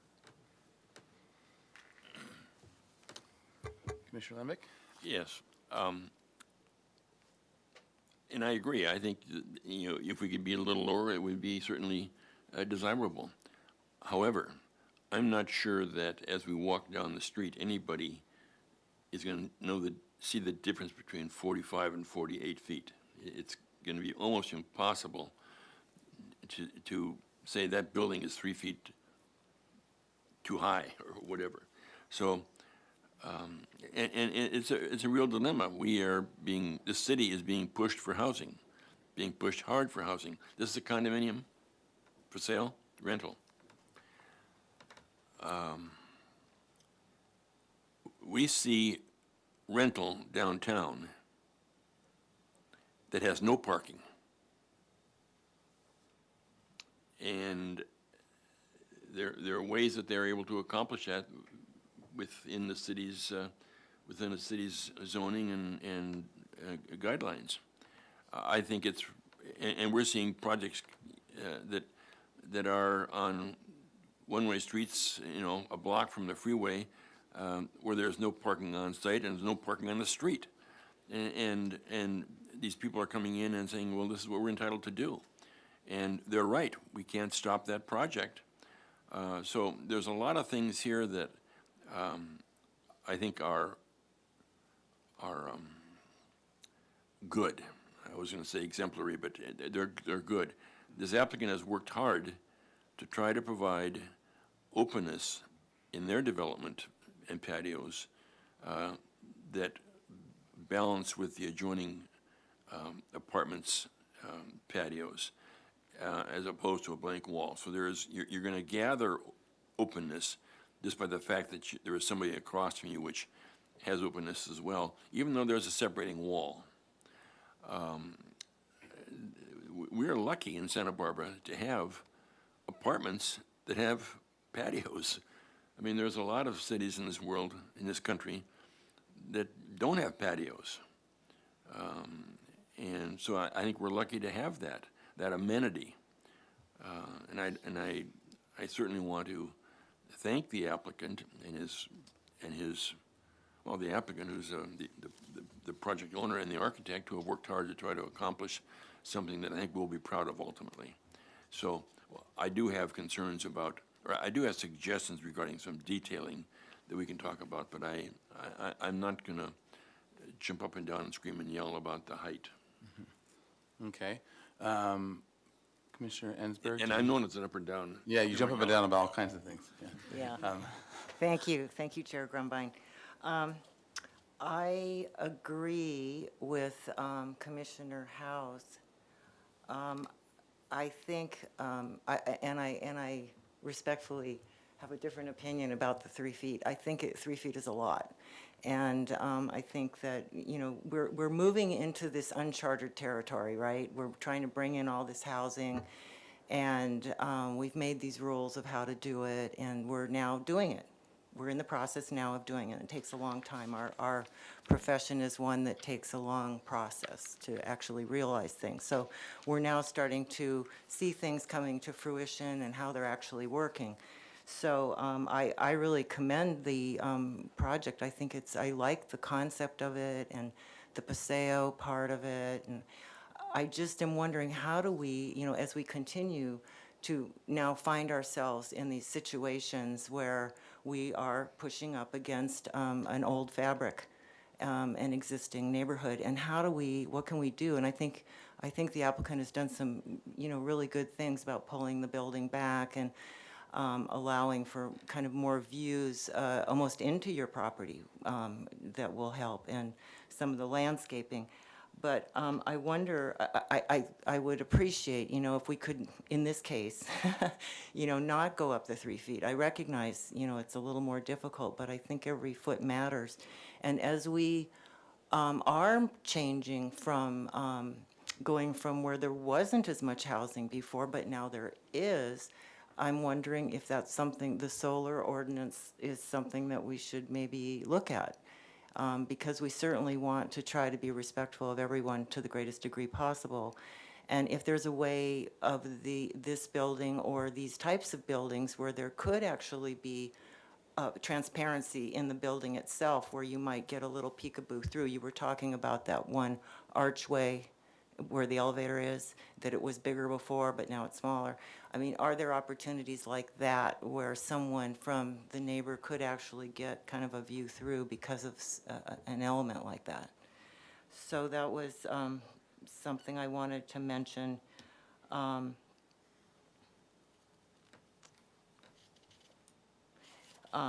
then if we have other, I might have a couple more comments after. Yeah, so maybe we'll do this, because this is an odd sort of review compared to most of our reviews don't go backwards at this step and re-review. It's either after final or it's the regular review process. So I'll make a comment on the mass bulk scale discussion, so we have that kind of locked in.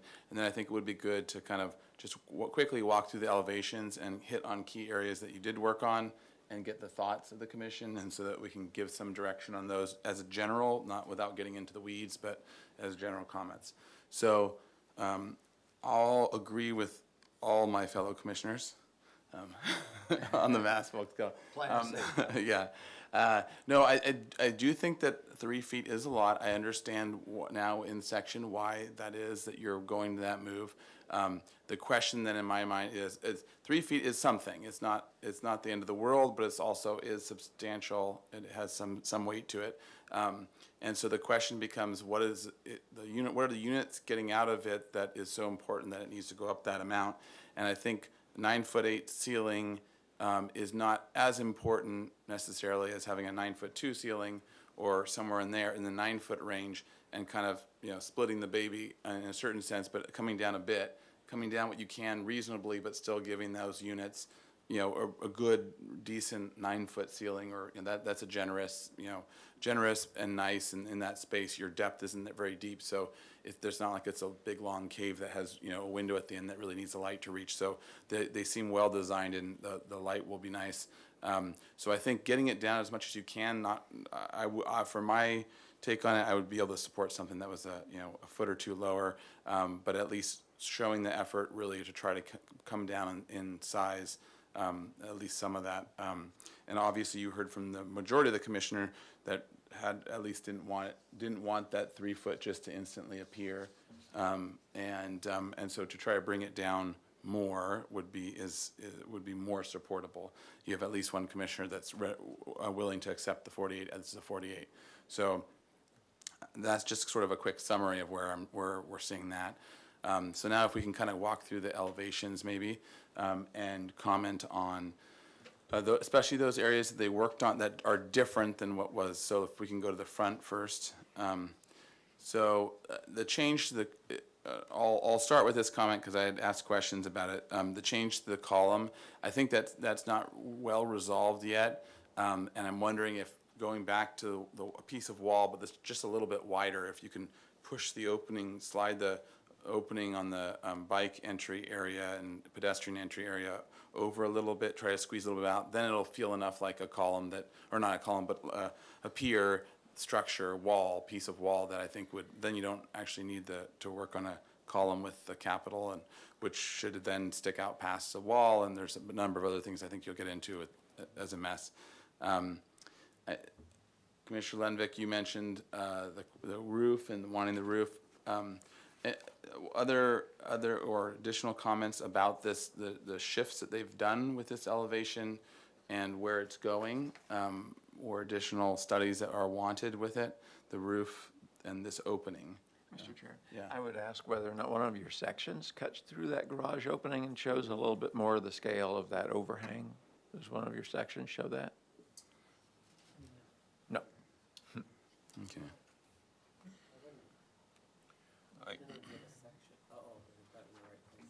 Yeah. Commissioner Lenvik, was that?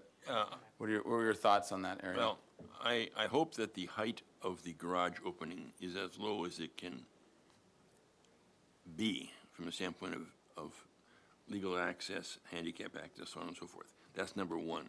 I agree with you that that single column that's sitting there separating the drive from the pedestrian is weak. I'm also concerned that the roof that they're playing with there, that little eyebrow roof across, is not going to be what we think it's going to be. And I would rather have them explore that further. Maybe that should be a blank wall with a really heavy cornice on it or something. There's nothing wrong with a blank wall, but I just think that a weak eyebrow across here will be unfortunate. So that's my comment regarding the entry, yes. And tacking on to that, yeah, it seems, whether you change the roof or do something, it does seem like a lot of plaster up there visually, and it seems almost a little top-heavy because it's such a big opening below. So I don't know if it's as part of that rework of that you do a wall with a treatment, and even some of your blind or doing tile or something like, decorative tile or something.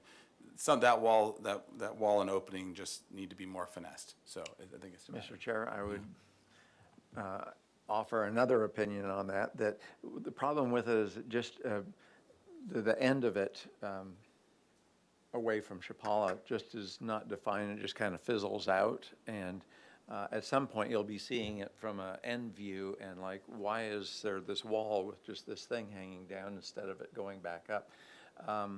So if there were some interesting solution with diagonal braces of heavy timber, whatever, that just kind of made the thing make some more structural sense, that'd be another approach. So I think we can call it just sort of unresolved still, and then with the comments that you've heard, just to rework it and show us a revised design. Commissioner Ensberg? Yes, thank you. I'm just looking at, this is the rendering from before, which doesn't have that rooflet on it. which I think looks really great. And then it just has that, one of the We, things we I- may have told them to keep designing. Oh, yeah. So, There was an that's, alternate to that. That wasn't. Oh, wasn't it? Anyway, I like this one. keep working at it. Well, Yeah. and for me, it was more of a kind of a global thing. I really want the public to get the appreciation, the benefit of that paseo. So somehow from the street level, and you know, this one, of course, you've got it up at a higher eye level and stuff, but you know, with the plants and the pots and just kind of really accentuating that entrance, you know, that it gives you the psychological inclusion to that beautiful area, the paseo part. So, and that's why I was asking about that gate for the garage, that you know, it's a real, maybe in the decorative, however it evolves, but, you know, before I was imagining it to, if I was just a public walking along, I would think that that was pulling me in there into this paseo that happens. Well, no, that's not the truth, but psychologically I was feeling like that, and that was, I saw as a positive thing, to really accentuate the public experience of the building. Does that make sense at all? Yeah, so I think it's just going to be a continuation. I think there's probably enough info for them to work on with it. Commissioner I can see a blank wall with a ton of red bougainvillea on it. I mean, I can just see that being a blaze of color. We don't see the landscaping in these elevations, and I just think that could be a blank wall that ends up being really, really, really, really, really, really beautiful. So, okay, there was a question about the 48, was that a question? No, it's not. Okay. Okay, let's see.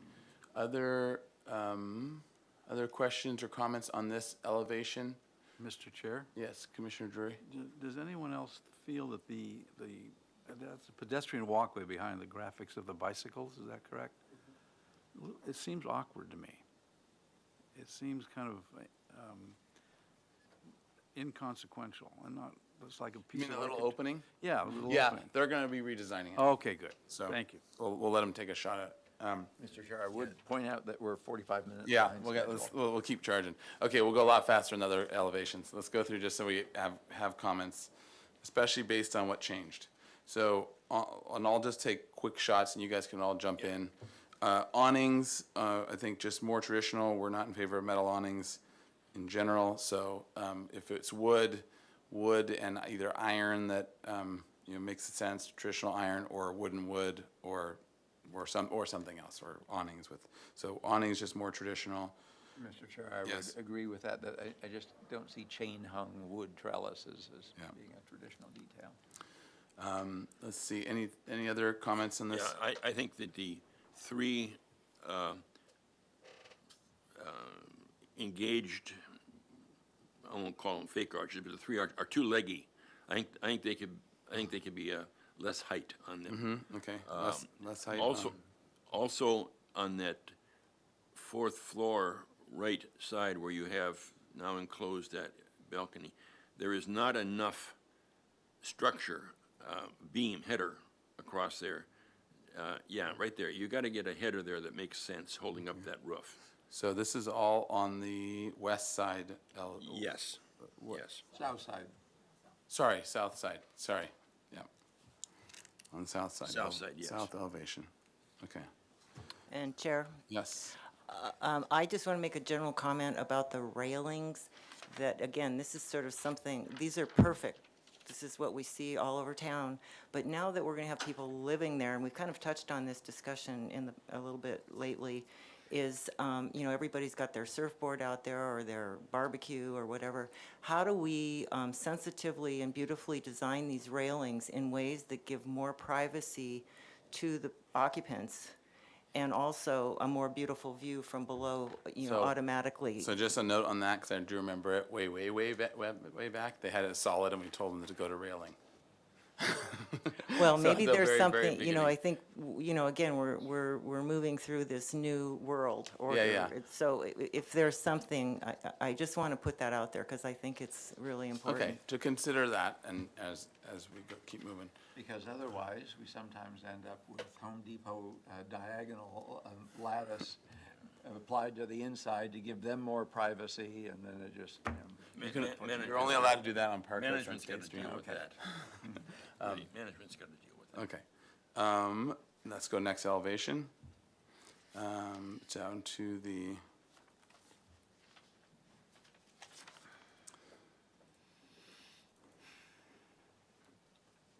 west elevation. Okay, so west elevation, I think the other comments for the most part just continue. I mean, it looks like traditional balcony and other things. So, and yeah, we can go on. Doesn't look like there's much. Oh, I guess we're seeing the courtyard on this. There was a comment I was thinking. Maybe look at it's looking better, definitely, and it's refining nicely. The courtyard shot of the elevation. Let's see, there we go. Let me call it the section, just so. It's Paseo West Elevation 1 on A202. So the corners on the right-hand, that building, the corners seem a little weak on the plaster. So maybe look at beefing those up a little, just because it feels like those corners quite aren't as heavy.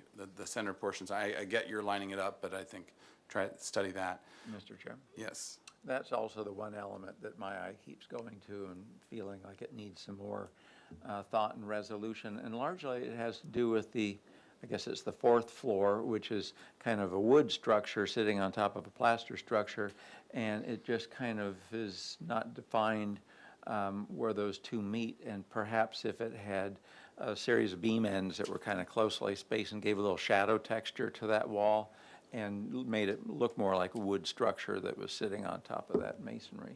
Okay, so we'll say refine the wood structure of the fourth floor. Refine wood structure of fourth floor.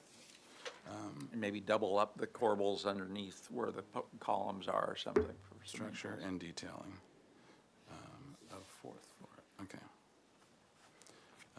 Any other comments on this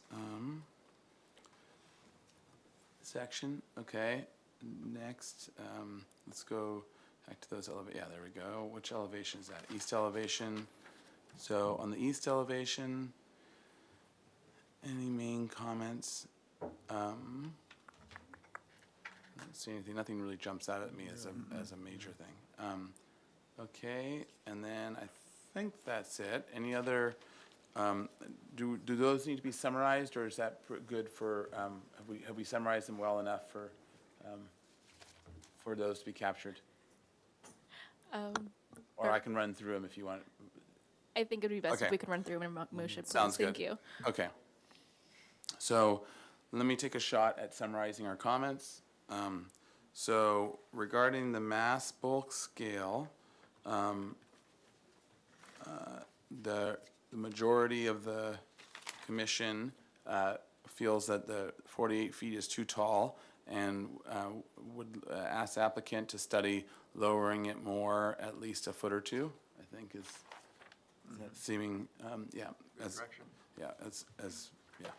much as practically possible. Let's see, garage, regarding the garage opening, and maybe we can go back to the elevation so I can get the right elevation. Call out north.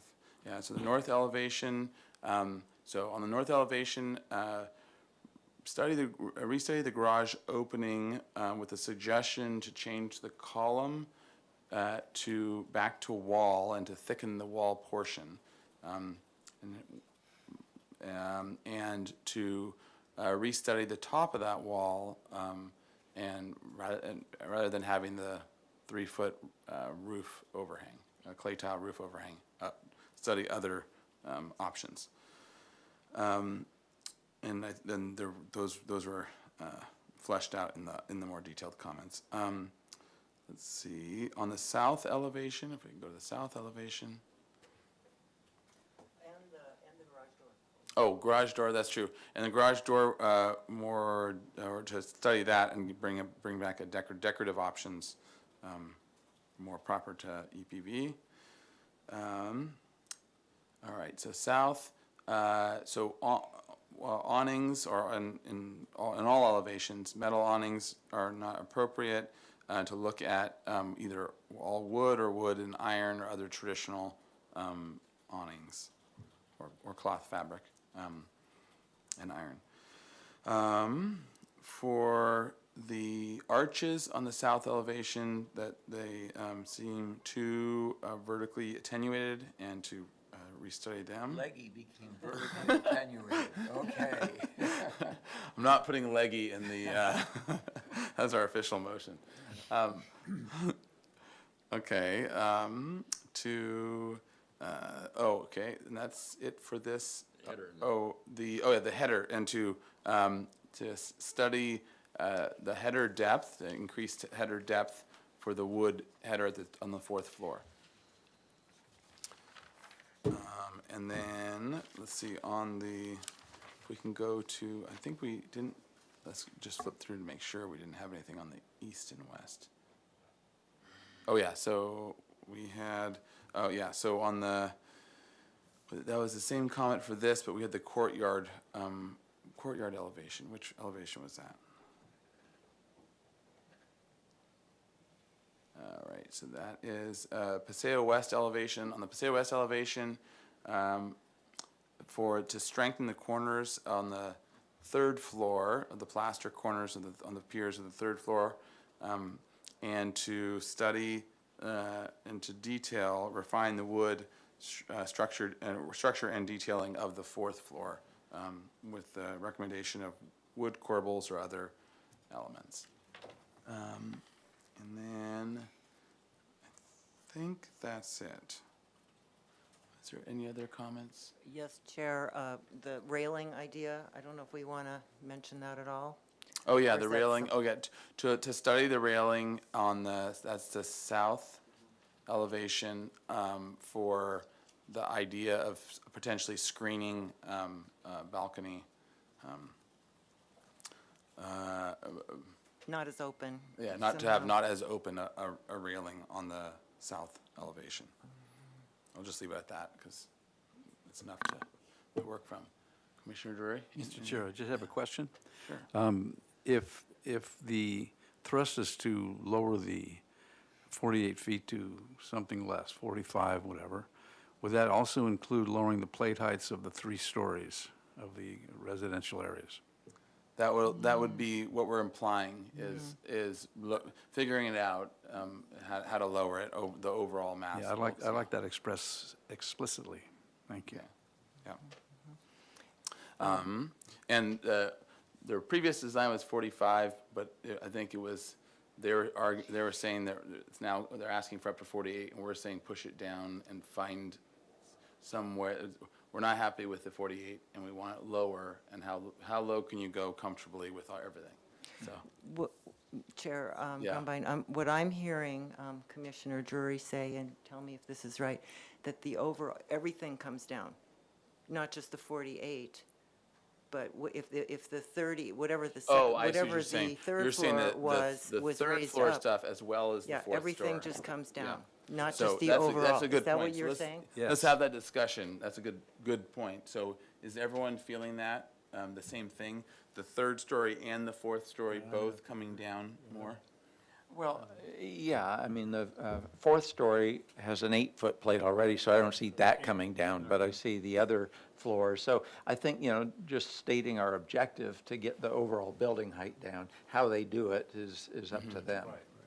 So in that, the comment then is Mass not bulk and just the scale. 48, it's the overall mass of the building coming And down. they did, you have a illustration that shows the red lines that showed before, and then what it was after, so I think that's what I'm responding to, is what that profile was, so kind of trying to get it back to that.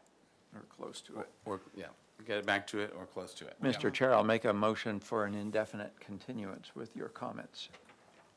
I'll second.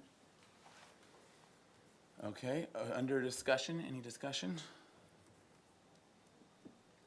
All right, let's have a roll call vote. Or do you have a question, clarification? Yeah. Just rather than an indefinite continuance, are we allowed to, I mean, the Oh. changes, I think, are quick, so can we say Well, we the will problem be is back you in need 2 to get the weeks? drawings in early next week. That's Well, correct. the- For a what's the two-week continuance, I would need drawings pretty early next week, so we could look at 4 weeks, if that's better. 4 You weeks? can do that. Yeah, 4 weeks? What, next Monday? we think. It's just software. All right, 4 weeks, yeah.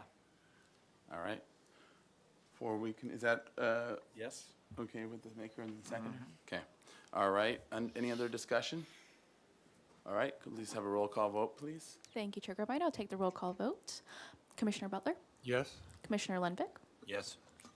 see Commissioner Drury, Yes. Commissioner Ensberg, Yes. Commissioner House, Yes. Chair Grumbine. Aye, Perfect, motion passes. Thank you. all right, thank you. Thank you. All right, okay. That was just number one. Okay, all right, so I'm gonna grab a quick glass of water, but we'll just, is everyone okay to keep going? Oh, yeah. Do you want to do 5, keep going? Should we take a Okay, if everyone's going to keep going, we'll keep going. I just want to grab. Most people, when they go to Hawaii for a 2-week vacation, don't come back with a necktie, do they? So, Oh, my goodness. Oh, my God. yeah, I was actually going to comment on that. I saw the Hawaii behind the thing, so, all right. Hello, Mark. Fine, good to see you. So we're still live, right? Yeah, okay, good. All right, so, I think Commissioner Drury thought we weren't. Okay, let's see, Commissioner Ensberg, would you be able to check on Commissioner Drury and see if he can come back in? I don't know if he knows that we're still going. We're powering through it. Oh, yeah. I think I heard him out in the hall. He's just going out the door there. Okay. All right.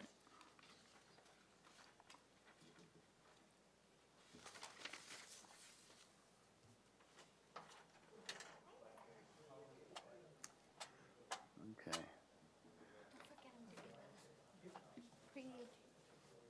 Oh, yes, good, thank you. We do have a quorum without Mr. Okay. Drury. Okay, well, okay, got it. Okay, so, we'll continue with item 2. This is a new item, project design approval and final approval. This is 1332 Laguna Street. This project site contains a structure of merit constructed in the Queen Anne Free Classic style in 1905. Proposal to demolish 379 square foot deck and remove 2 doors from the east elevation rear and construct a 563 square foot addition and new 168 square foot deck to an existing 1,600 square foot single story, single unit residence. The proposed total of 2,000 square feet of development on a 4,000 square foot lot is 9,000, whoa, your lot shrunk. For a 9,000 square foot lot, it's 58% of the maximum guideline for the floor to lot area ratio. This is for project design approval and final approval are requested. Project compatibility findings and major alterations findings are required. And there was a historic significance report and a memo regarding the evaluation of the Secretary of Interior Standards. And so, to staff, Yes, and do there's, have a and there's present- also going to be some additional intro comments from my staff. correct. We have a presentation from Ms. Hernandez. Okay. Great. Thank you, commissioners and Chair Grumbine. We're just, because we have our newly adopted guidelines and our tools, we're just going to review them as they're relevant for projects, just so you have that in front of you of what the guiding tools are for your decisions. So I just wanted to review these as quickly as possible, as well as the memo I wrote that the project meets the Secretary of Interior standards. So real quickly, so as you might recall, in 2021, the HLC and City Council did adopt historic resource design guidelines, and we do have a whole chapter on how to evaluate additions. And these are tools to help people complete additions to meet modern demands while respecting the historic house. I think just one of the biggest illustrations that I think is useful is this one of an inappropriate addition versus an appropriate addition. The addition is subordinate to the house, and the front facade is retained, and additions are consistent in style, and you can see the difference by using windows that match the original and siding that matches the original and maintaining the original facade, how a well-planned addition versus an unplanned addition.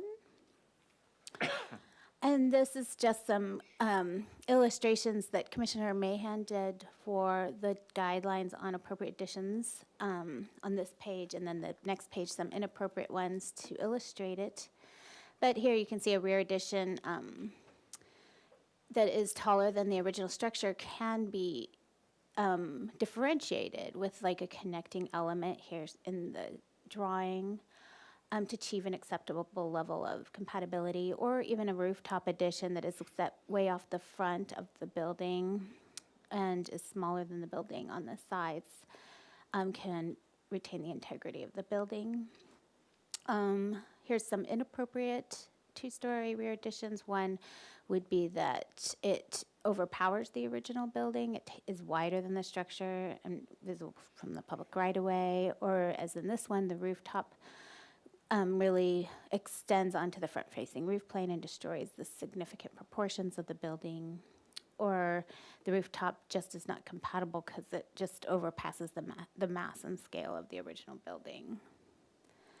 So our guidelines do say to locate additions towards the rear of the structure, away from the main facade and streetscape, setting back additions aside, and allowing the original proportions, form, and overall character of the building to remain prominent, using landscape and design elements to screen the addition, preserve additional architectural details, avoid damaging or removing or destroying details, design the addition to be compatible with the original structure's mass and scale and proportions, design the addition to be subordinate to the main building and not compete with it, and relate it rather than overwhelming it by using that connecting link or breaking up its mass, minimize the impact of the second-story addition to the main structure, and use similar finishes, fenestration patterns to the original structure, maybe even echo roof forms, distinguish the addition from the original structure through simplified details, and using windows in the addition that are similar in character, wall to ratio similar of that to the historic structure, and even design dormers that avoid overwhelming or cluttering the building as seen in these. In addition to our guidelines are there to help applicants and the commission make sure we're meeting the Secretary of Interior standards. So usually if you follow them, you'll meet those standards. If you ever want more guidelines, the Secretary of the Interior does have them. And I've sent most of you the link to this, but if you ever need it again, here they are. And for additions, they also are pretty consistent with ours. Constructing a new addition on a secondary or non-character defining elevation, limiting its size and scale, constructing additions that result in the least possible loss of historic materials, designing an addition that is compatible, and ensuring that it is subordinate, using the same forms and materials and color range as the building, but not quite duplicating it, basing alignment, rhythm, and size of the window and door openings with the addition on those of the historic building, and maybe even using that hyphen and distinguishing it by setting it back from the wall plane from the historic building. And, using the same style. So for this structure of merit, this at 1332 Laguna was designated by the Commission in 2017. It is a free and Queen Anne Free Classic style building constructed in 1905. And our guidelines are there to help you also understand the character-defining features of a style. And the Queen Anne Free Classic, I'm just going to go through this really quick since this is the style we're looking at. It does share some characteristics with the Queen Anne style, but it is distinct in its own right as a dominant style that's really popular in Santa Barbara in particular, because we had a huge population boom at the early 1900s when this became much more popular. The highly decorative Queen Anne was becoming less popular, and people were preferring the more simplified style of these Queen Anne Free Classics. And so you see all over the city around 1905, these are built. And one of the key character defining features is you get these classical columns on the front rather than the large ornate and gingerbread work of a Queen Anne. I think here are some of these character defining features on this building are these wide eaves with flat brackets. The streamlined gable ends, a Queen Anne would have all the gingerbread and lace work on them. Shingles in the gables, these Tuscan columns are just one of the biggest character defining features that separate it from a Queen Anne, and a railing wall that matches the house, the wood windows. This one has a really beautiful, intricate leaded glass window in the upper sash, and a paint over panel front door. So with that, the addition is in the rear and minimally visible from the front elevation. I felt it was very, very evident that it met the Secretary of Interior standards as outlined in the memo, so I did not call a historic structures report. And we typically, for additions, use when it's already retaining all the character defining features, which it is, we move to standard 9, which requires that standards for new additions. And this rear addition meets the standards as it will not destroy any historic materials, features, or spatial relationships that characterize the property. The roof of the rear addition extends the rear hip of the roof line to be a gable facing the rear property. It will not impact the front defining hip to roof line. And the rear addition will be recessed slightly from the main walls of the historic house so that it's differentiated massing from the original house. It proposes shingles in the rear to mimic those of the original, as well as the narrow weatherboards on the main body to match the original, as well as detailing to match the original. And that includes the brick chimney that will be compatible with the existing. The deck will have a wood railing to be compatible in materials, and the new deck will match the existing rear deck that is there now. Thus, the materials are compatible, and the rear doors are made of wood to be compatible with the historic resource materials, but in a contemporary design that distinguishes it from original. And so with these findings, I find it does meet the Secretary of Interior standards, so it can qualify for that CEQA exemption as long as the HLC agrees with the conclusions I made. So those are, we'll just kind of review some of those as they come up. Okay, great. Thank you. Since they're there. Thanks. All right, so to the applicant, if you could introduce yourselves for the record, and then you will have 15 minutes to present your project. And yeah. All right, my name is, am I on? Let's see, press the button there. There we go. Now I'm on, okay. Yeah. Hi, my name's Eileen Dennis. We've owned the house for about 5 years. We saved it 5 years ago from complete demolition. We knew we were going to be adding on at some point, but we needed to get the funds ready to make that happen, so we're ready.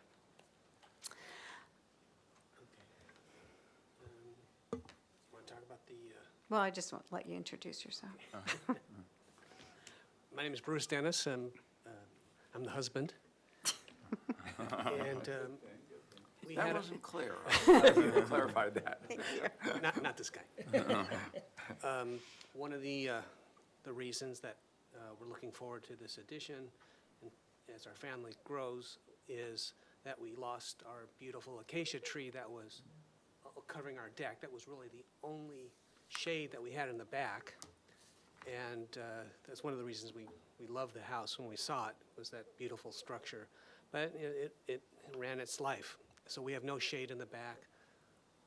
We have some sensitivity issues with the sun, and having this family room will make a big difference to the house and I think to the neighborhood.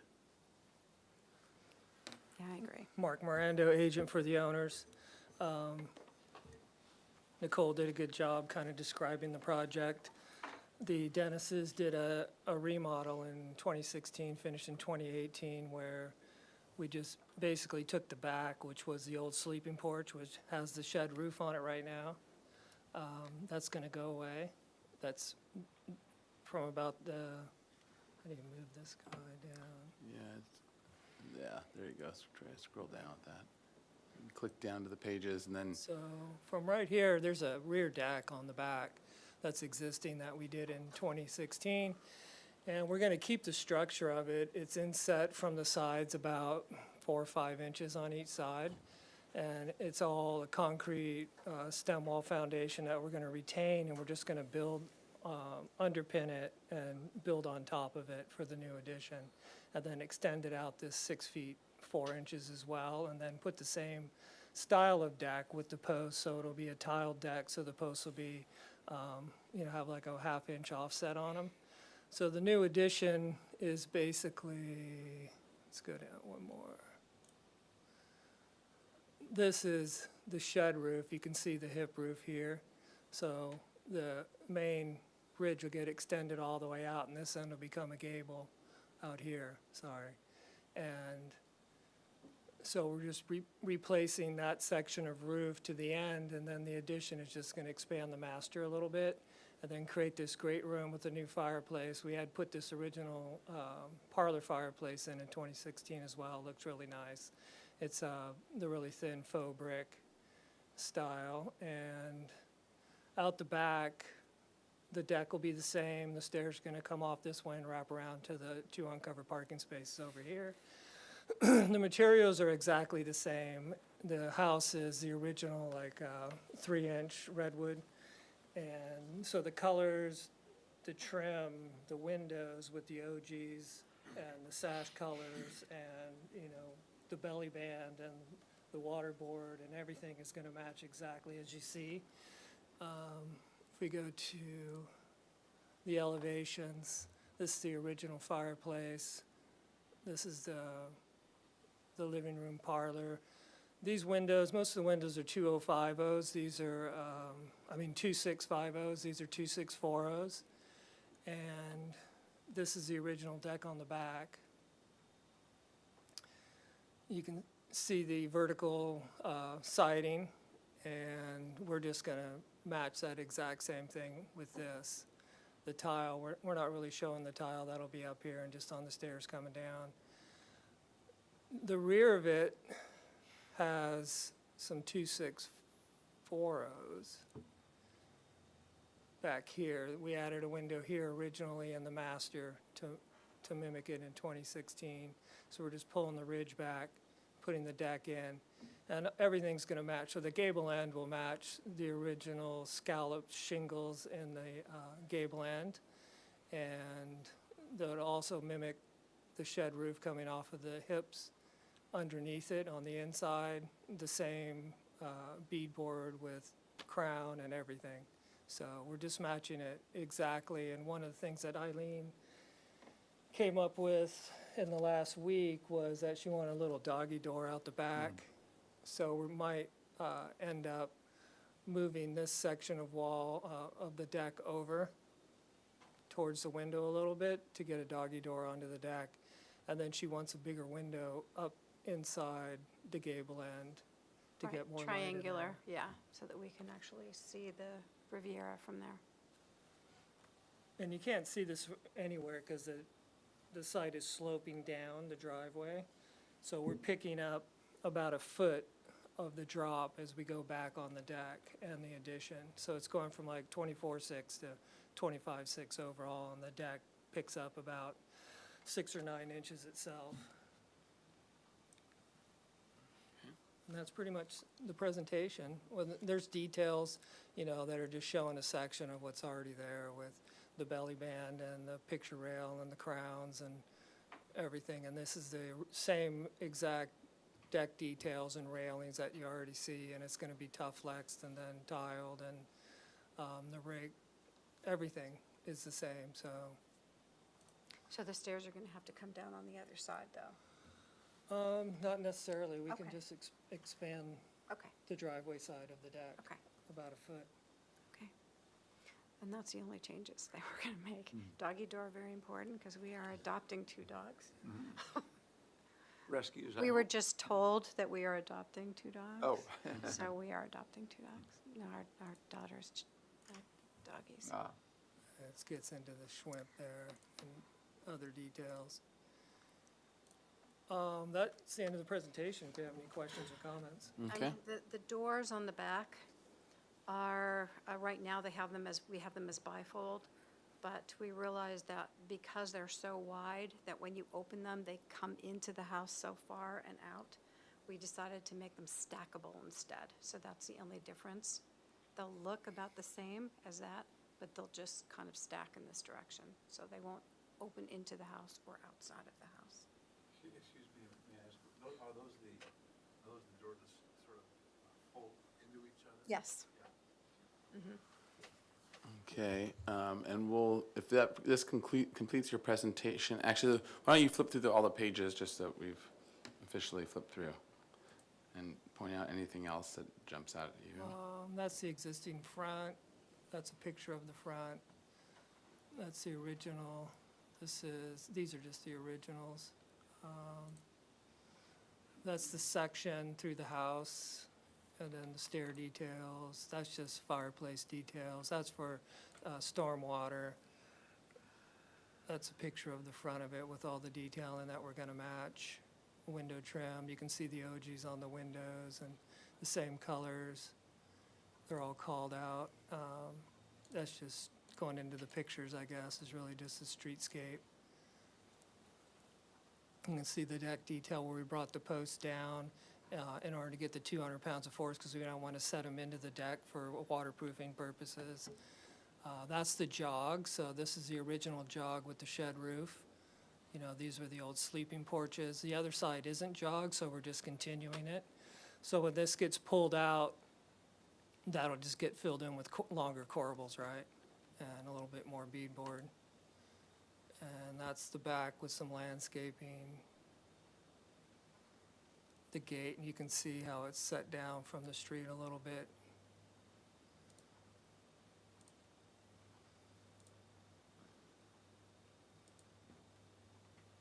That's the existing light.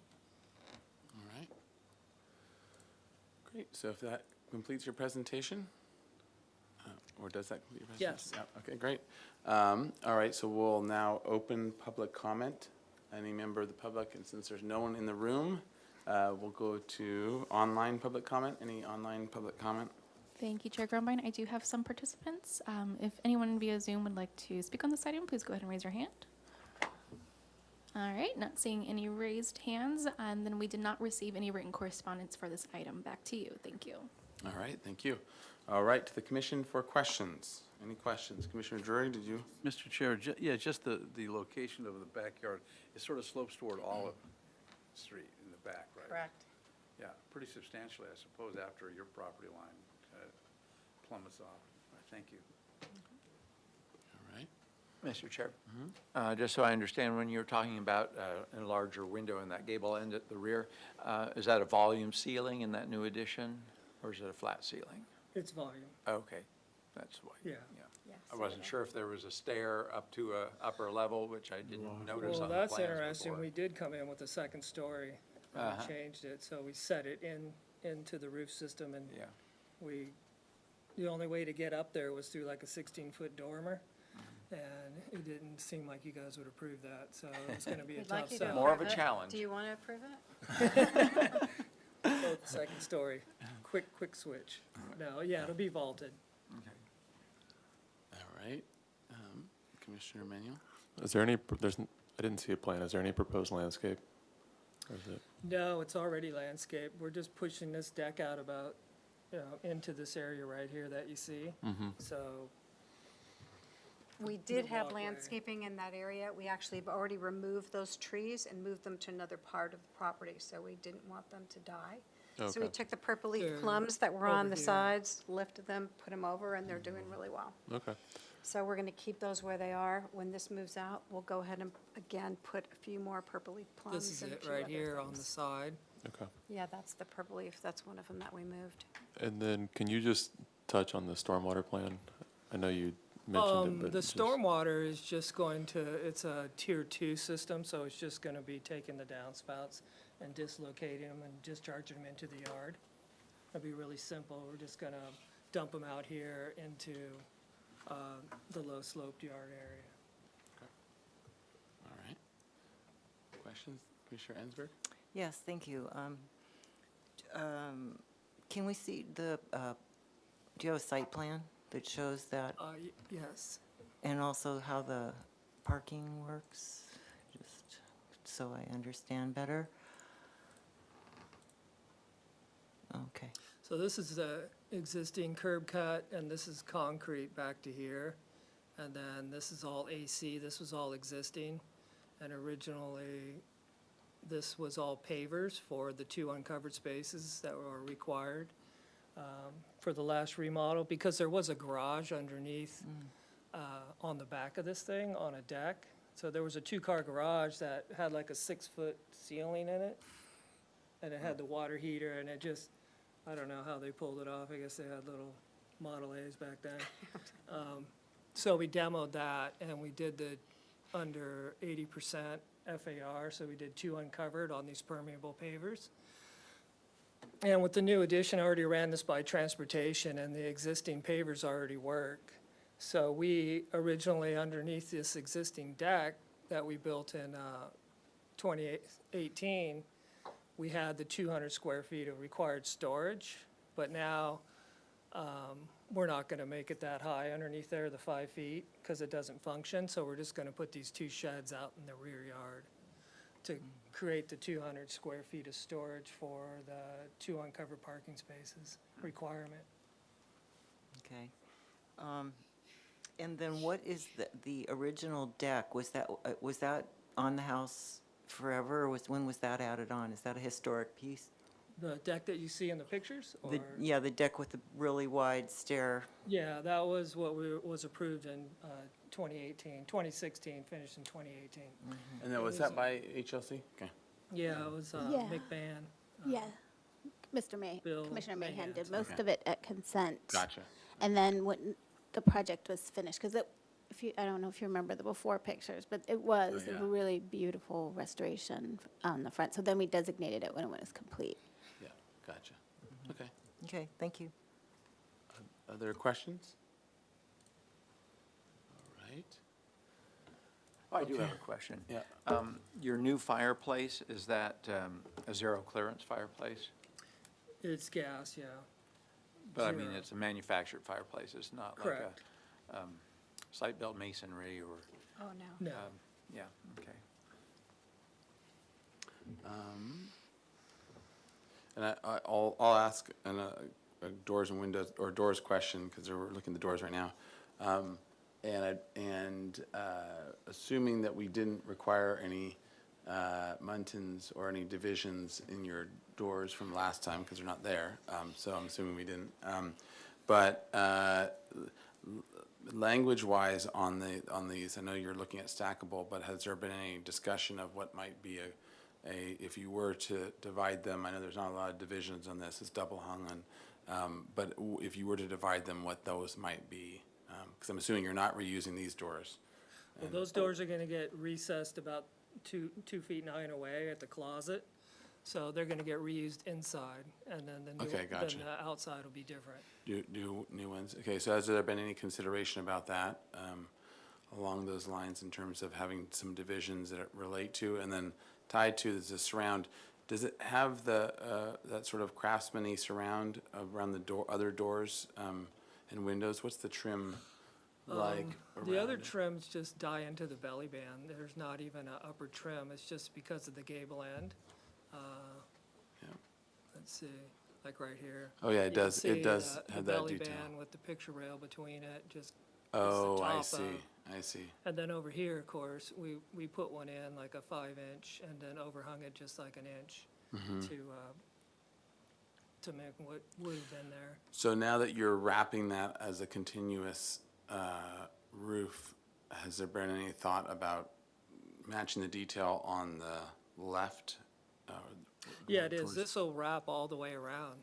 It Okay. wraps all the way around. the windows on the left of the trim will go Correct, to the belly band, and it'll get wrapped exactly like this. Okay, and can you point that out in the elevation? I know you're also have a gable on that end.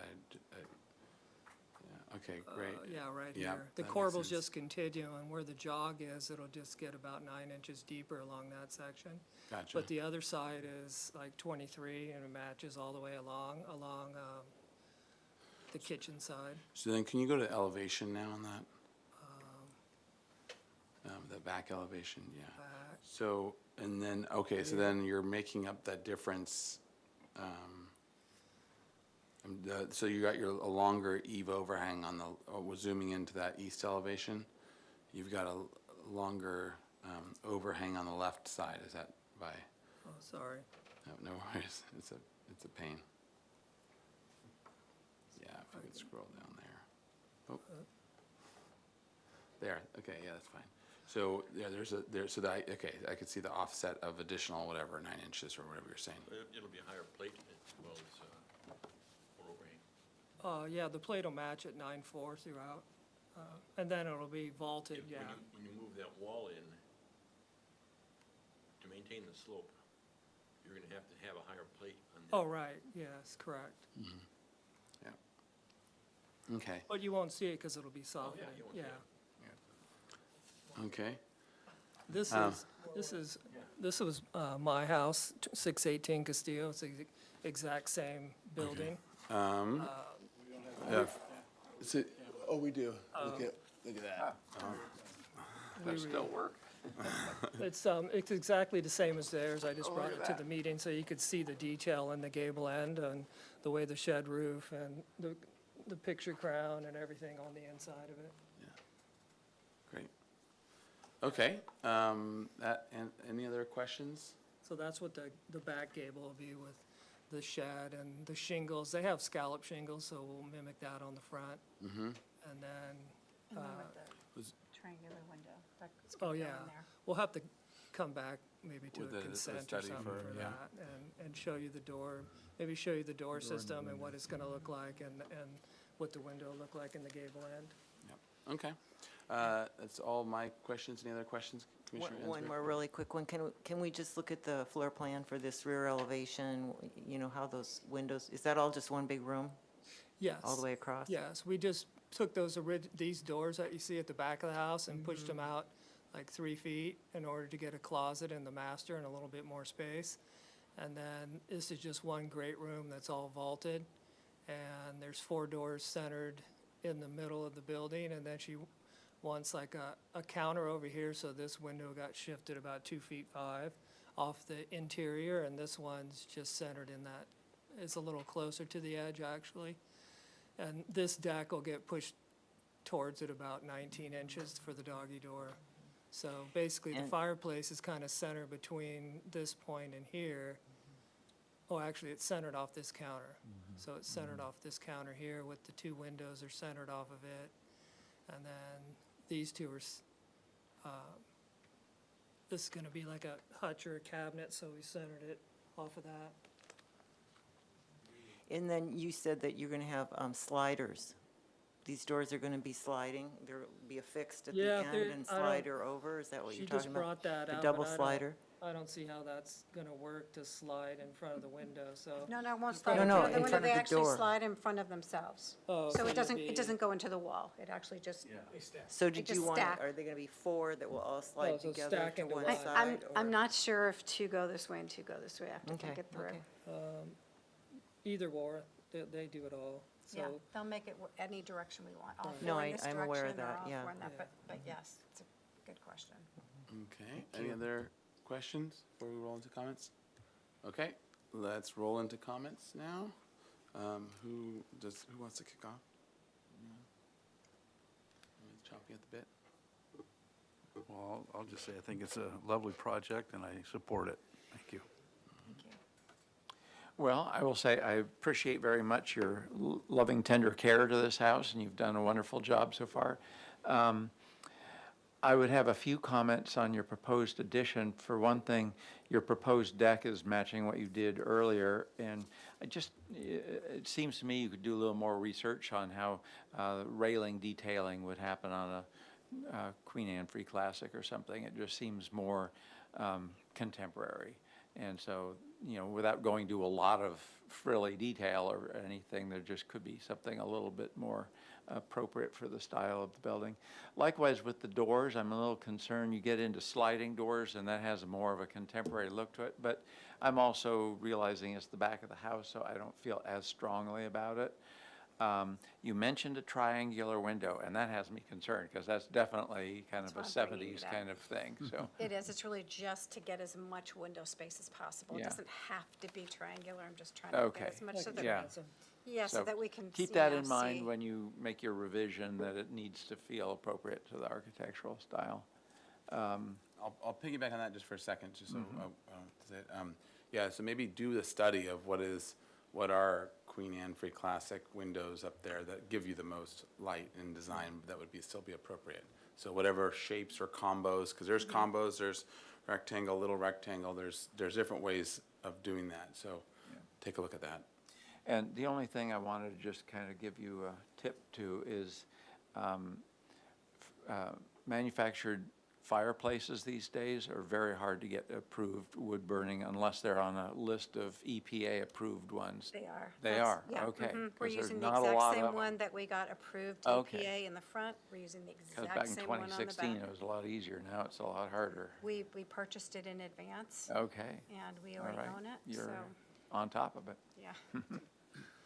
Okay, other comments? Commissioner Ensberg? Sure, thank you. I agree with everything that's been stated and really appreciate, again, your care of this beautiful property. And I would agree about the window. Triangle's not the right for this style. If you had a mid-century, maybe, but anyway, there's lots of great examples. And I am concerned about the doors as well. Just functionally and what, really would fit with the architecture. And I'm wondering about that railing, the deck, the railing of the rear, since that's not, what would have been there? Would it have been like the front porch? Or are there other ways that they would have handled something like that? We were actually going to be using the exact same railing, just actually. Just cutting recycle off it? And just recycling it, so we didn't waste the wood. Yeah, that's a good idea. But you might look around and see if you get inspired about something else, if there's some other way of, a deck like that was treated. It would be good to know. Thank you. Okay. Any other comments? Just real quickly, it's a beautiful house. We really do appreciate the opportunity to maintain it, and when you start making adjustments like this to maintain the integrity of that. I actually used to live not far from the house, and this whole street is one of the exceptional streets in Santa Barbara, so congratulations on that. Wow, And I would thank you. support the comments of the rest of the commission. Thank you. Okay. So I'll take a shot at summarizing. So first, we appreciate your care and all the hard work on maintaining this historic resource. And it's beautifully done, beautifully restored. Regarding the general overall, it seems like everyone's comfortable with the overall mass bulk scale of the addition and the way and the footprint and how you're extending it. So there's general support for that. On the back porch doors, comments are to look at muntin divisions and also study the way in which the doors might stack, recognizing that this is the back of the property, so there's a little more flexibility in terms of it not being, there were no Queen Anne Free Classic quadra-stacking doors, motorized doors, but also recognizing there is some more flexibility towards the back, but also wanting to adhere to the integrity. Regarding the gable window, or the clear story window in the gable, to look at Queen Anne Free Classic examples that maximize a window up there for the appropriate shape and detailing.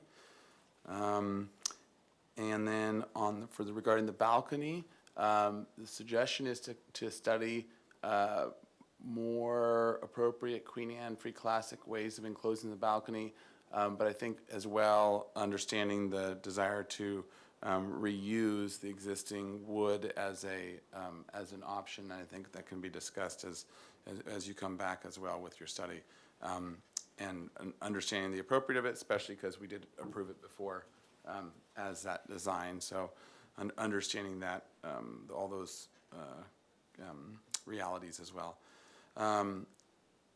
Let's see, anything else? Mr. Chair, just change the word balcony to deck. Oh, yes, thank you. Strike that from the record. That all balconies be decks, except for only on this project. Okay, anything else? Any other adjustments? Okay, so those are the comments. Now, the question becomes what we're doing with this. This is at least in a gray area. They're for us for project design approval and final approval. It's definitely, with these comments, that's definitely not supportable as a final approval thing. The question becomes whether people, commissioners are comfortable enough with the mass bulk scale and the overall direction of these to give design approval with those comments to come back. I think is where, yeah. And also, we would need, you all need to agree with the conclusions of the memo, so it gets their CEQA exemption. Another option is just continue it to consent calendar for PDA and final. That's probably, Yeah. Okay. that's probably. And do we still need to accept the report? Yeah. Okay. Otherwise, well, We could otherwise, do it for PDA at consent. yeah. Okay, I think that makes more sense because then it could be addressing the updated version. Is that a motion? Whoever wants to make it. Would it be PDA, or we have to wait on PDA, because then we could start engineering? So this would be, this is sounding like this is for PDA, it would be for PDA and final on consent. So right now, what But I this is. think that the direction is, we're fine with the mass bulk and Right. scale, so I don't see Yeah, any it's reason just why a you couldn't window start with and the engineering. railing. Yeah, so it's the particular comments of the deck, the doors, and the window that would be those additional study items. That's fine. Okay, well, I'll make a motion to continue it. You'd have to get drawings in Yeah. early next week, but, Yeah, I'll have well- windows chosen by tomorrow. oh, okay. Yeah, and the doors, I'll We're talk not to. meeting tomorrow. But I mean, I'll have all my work done up front right away. And as far as the doors, I'll give, multiple options, and you can choose which ones you think is gonna work best. for So, you. so the Mark's gonna options draft it are, up. the options are, Oh, we could continue 2 weeks to consent, but I will need your plans early next week. So if that's By Wednesday, yeah. Or- That's the Early. earlier would be. That's fine. Okay. okay, if you're okay with that. 2 week? 2 week continuance? Sure, yeah, let's do it. Continuous to consent for PDA and final approval with the comments that have been given. I'll second that. All right, motion by Vice Chair House, seconded by Commissioner Drury. Under discussion, any discussion? Do we need project competitive? That'll be for Okay. Vice Chair House. He'll have to do that heavy lift on consent. Okay, thank you. All right. Yep. Any other comments or discussion? All right. Roll call vote, please. Thank you, Chair Grumbine. I'll take the roll call vote. Commissioner Lenvick, Yes. Commissioner Manuel, Yes. Commissioner Drury, Yes. Commissioner Ensberg, Yes. Commissioner Butler, Yes? Vice Chair House, Yes. Chair Grumbine. Yes. Motion passes. Thank you. All right. All right, thank you. See you in a Yeah, couple weeks. thank you. Nice work. All right, and That's it, huh? we are adjourned. Hot diggity dog.